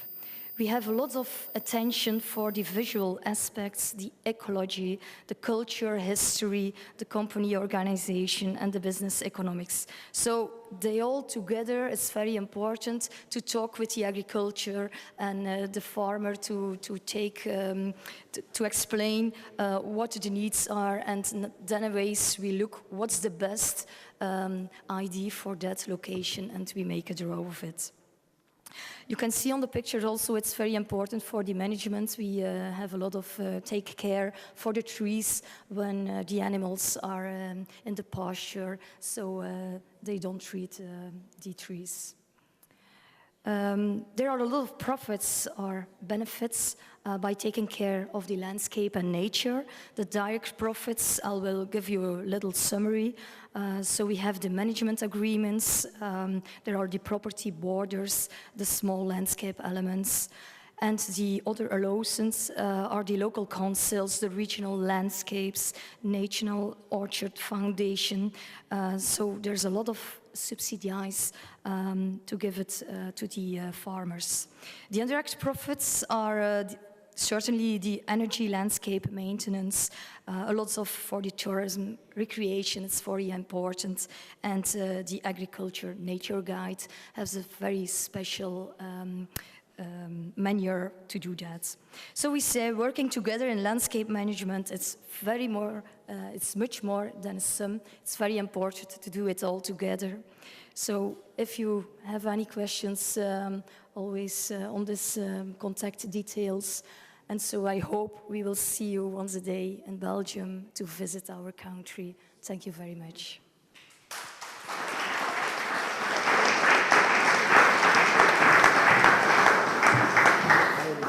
Thank you very much, Caroline, and my compliment for your presentation. Trovo interessante e mi I think it's interesting, and I want to stress what Caroline has expressed. That is the concept of less is more, because sometimes with less you obtain, in fact, more. And we have to reflect on this more than we do already. Well, we are at the last paper, so I would like to invite Lorenzo De Luca of the role of agronomist and forest experts in Florence, who will speak about reading the landscape, cultivating a natural environments. It's PDF Traccia that I want. This is what we have. PDF Traccia is the one I need. I told them 2 hours ago. Comunque cercherò di stringere davvero. Non vi preoccupate. Anyway, I'll try to be brief. They're trying to put me to test me, because it's the first time that I'm working as a moderator. I mean, I can actually start even without slides, so I will start. Okay. What's...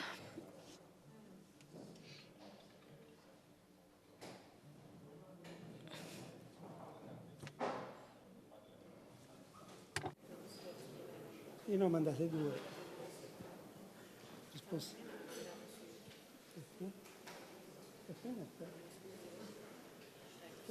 Vestire paesaggio, PDF Traccia. Benissimo, allora questo intervento vuole un pochino...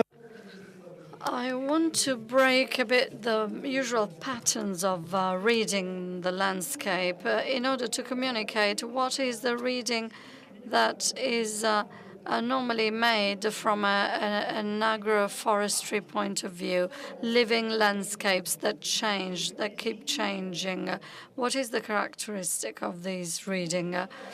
You don't take a photograph of these landscapes, for instance, the one you see outside these windows. We imagine straight away how we have reached that point, how that landscape is like that, and how that landscape can be in the future without any intervention. So we try and study landscape as a living unit. And this is one way that is similar to the art historians who reads a landscape trying to remember his memories of art history, or a geologist studying landslides. So among all the readers, okay, we probably have the right slides. Okay, we have a crystallized reading in time in this case. If we can add a dynamic reading, an evolution, a developmental reading of the urban green spaces or landscape is, in fact, much better. The landscape architect is often replaced by a town planner, so there's a town planning oriented. This is the city of Florence. Accanto un paesaggio periurbano estremamente naturale. Now, why this is Florence? Now, why there are those woods below Fiesole, between Fiesole and Florence? These woods were planted in 1800 by the families who planted these plants. So they are actually planted on purpose by the families to do something different. So what is the destiny of these woods, which are very nice? They are not cultivated. They are not taken care of. They need some sort of governance. So we have to think on how we can manage this land. When we see a tidy land and we like it, we identify that, and we gain self-confidence. And this gives us a sense of confidence that can make us feel participants of the policies. When a policymaker runs a territory with the right parameters, then the right achievement is reached. It's a question of planning the right land policies. This is, according to me, the difference between planning with thematic maps rather than a dynamic view of economy.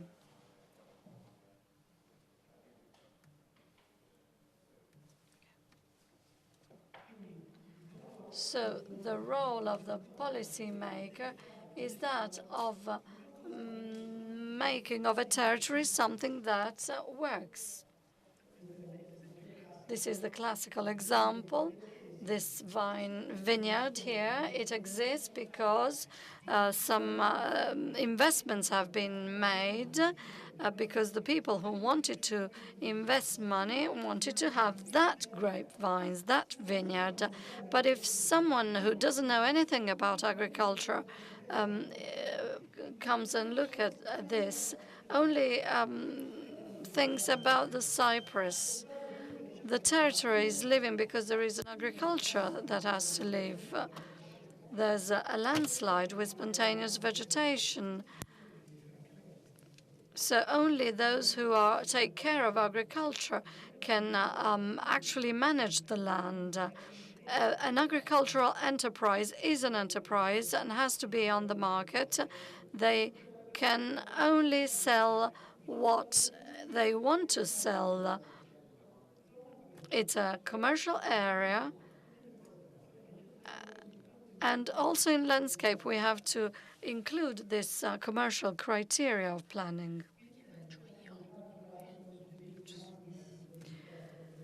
This is another case. These are olive groves on Florence. Olive growing is very critical at the moment. In Italy, 90% of all oil production, which comes from southern Italy, has a price, a wholesale price of 3 euros. We can sell our oil at 6 euros per liter. Now, how much is producing oil? The cost is 7 euros in rational plants. If we have mechanized olive groves, then we can have a cost of 1.5 euros. This is, I'm talking about peri-urban groves here. The costs may go even higher. So in these areas, in niche areas, we are still producing oil, organic oil, and our entrepreneurs are exploiting this direction in order to be on the market. Now, the cultivation rules depend on the provincial government in Tuscany.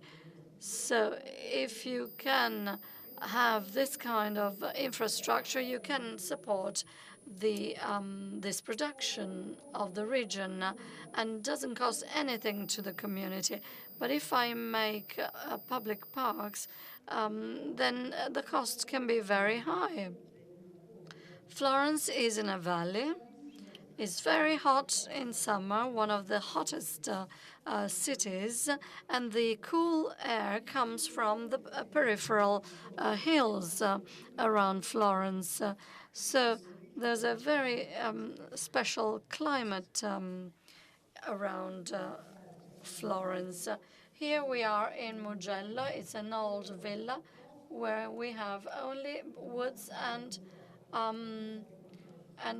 lawns. We know that there are some cereal crops, cypress barriers there. You can see on the picture. It was planted in 1800 by the owners of the land, and so it mitigates this area. Probably they were also used as grazing land. There was a lot of cattle some time ago. So we should study more about what it was like in the past, and we can find productive opportunities for the future. Now, this is an organic vineyard. The owners have bought this company, and first they use manure.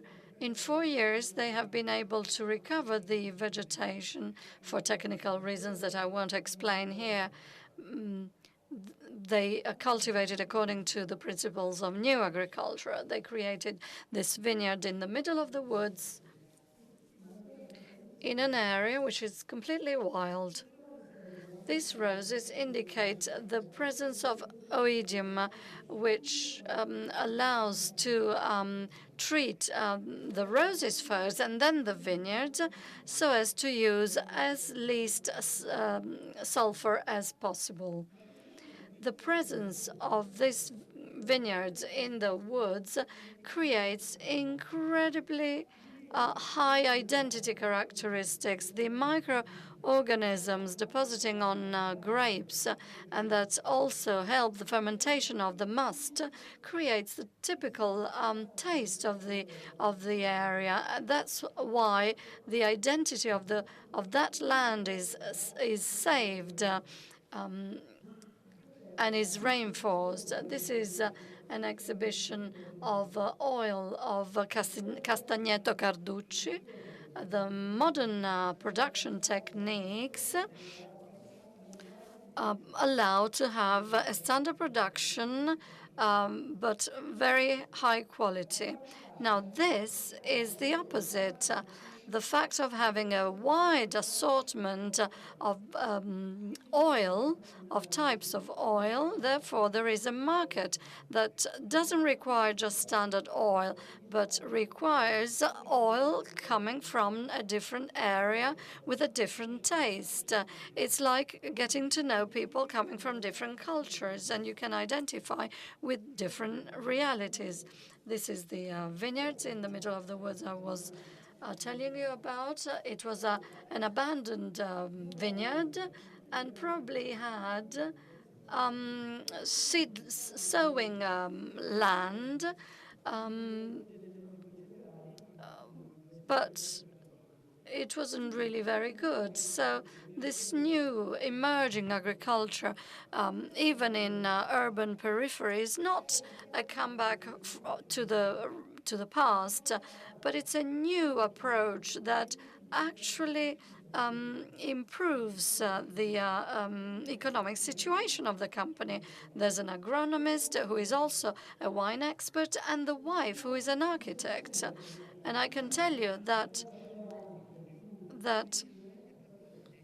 it's the architect who's more convinced to go on with these vineyards. They are absolutely fantastic.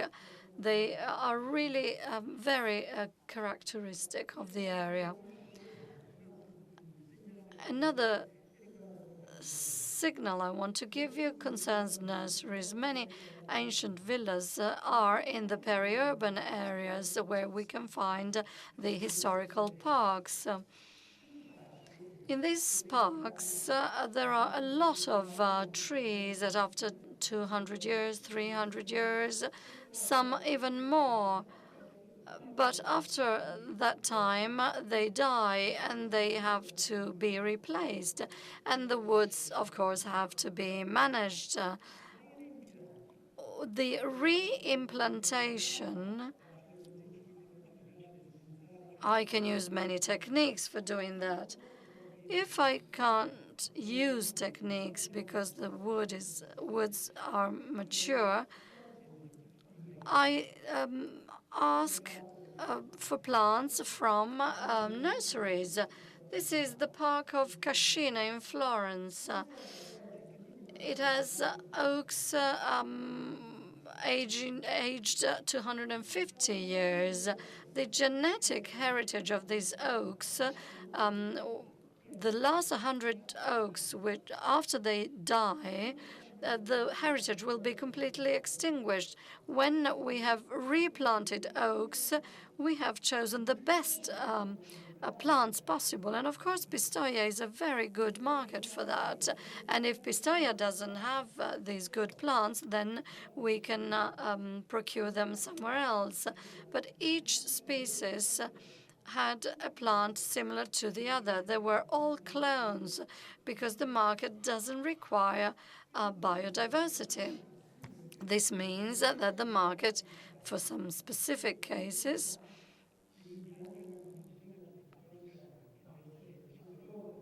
of course, there must be some rigorous landscape planning, but in woods where biodiversity can disappear, I cannot replace them with clone plants because biodiversity guarantees the survival of these plants. So in Pistoia, I think it's good to create a germplasm taken from the historical parks so that we can allow these plants to live for 100, 200 years more. Thank you.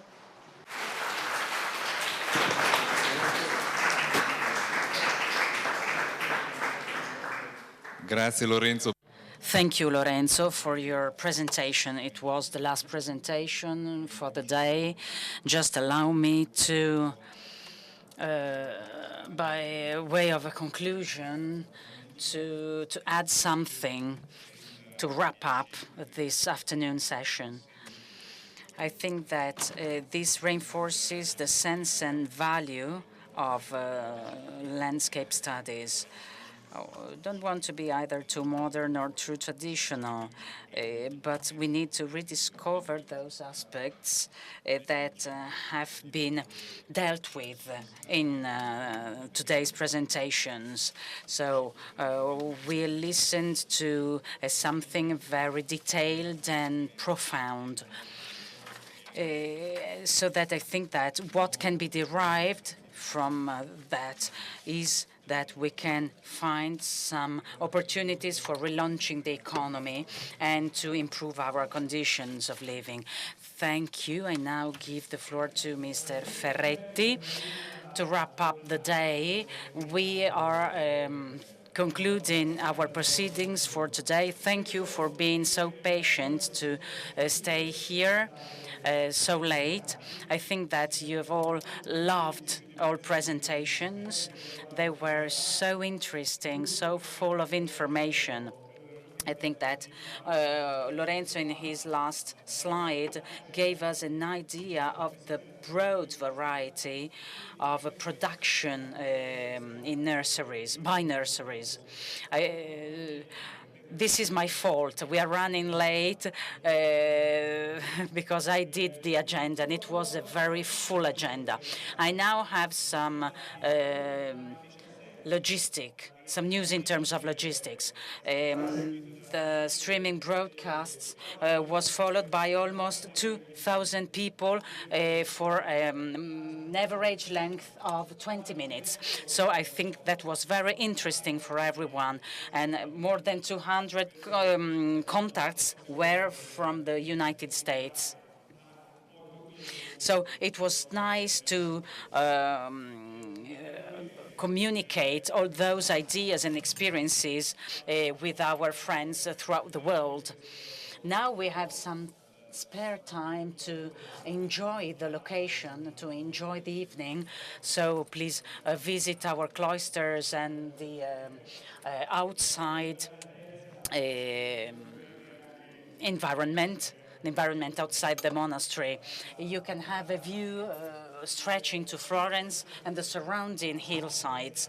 Now the weather is fine. There's a good daylight, so please take advantage of that. At 20:30, we have the prize awarding ceremony, and then we will have dinner.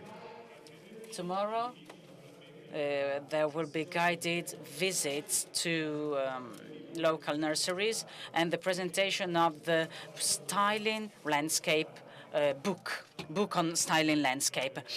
On Friday, we will have concluding workshops, a morning session, and then on Friday afternoon,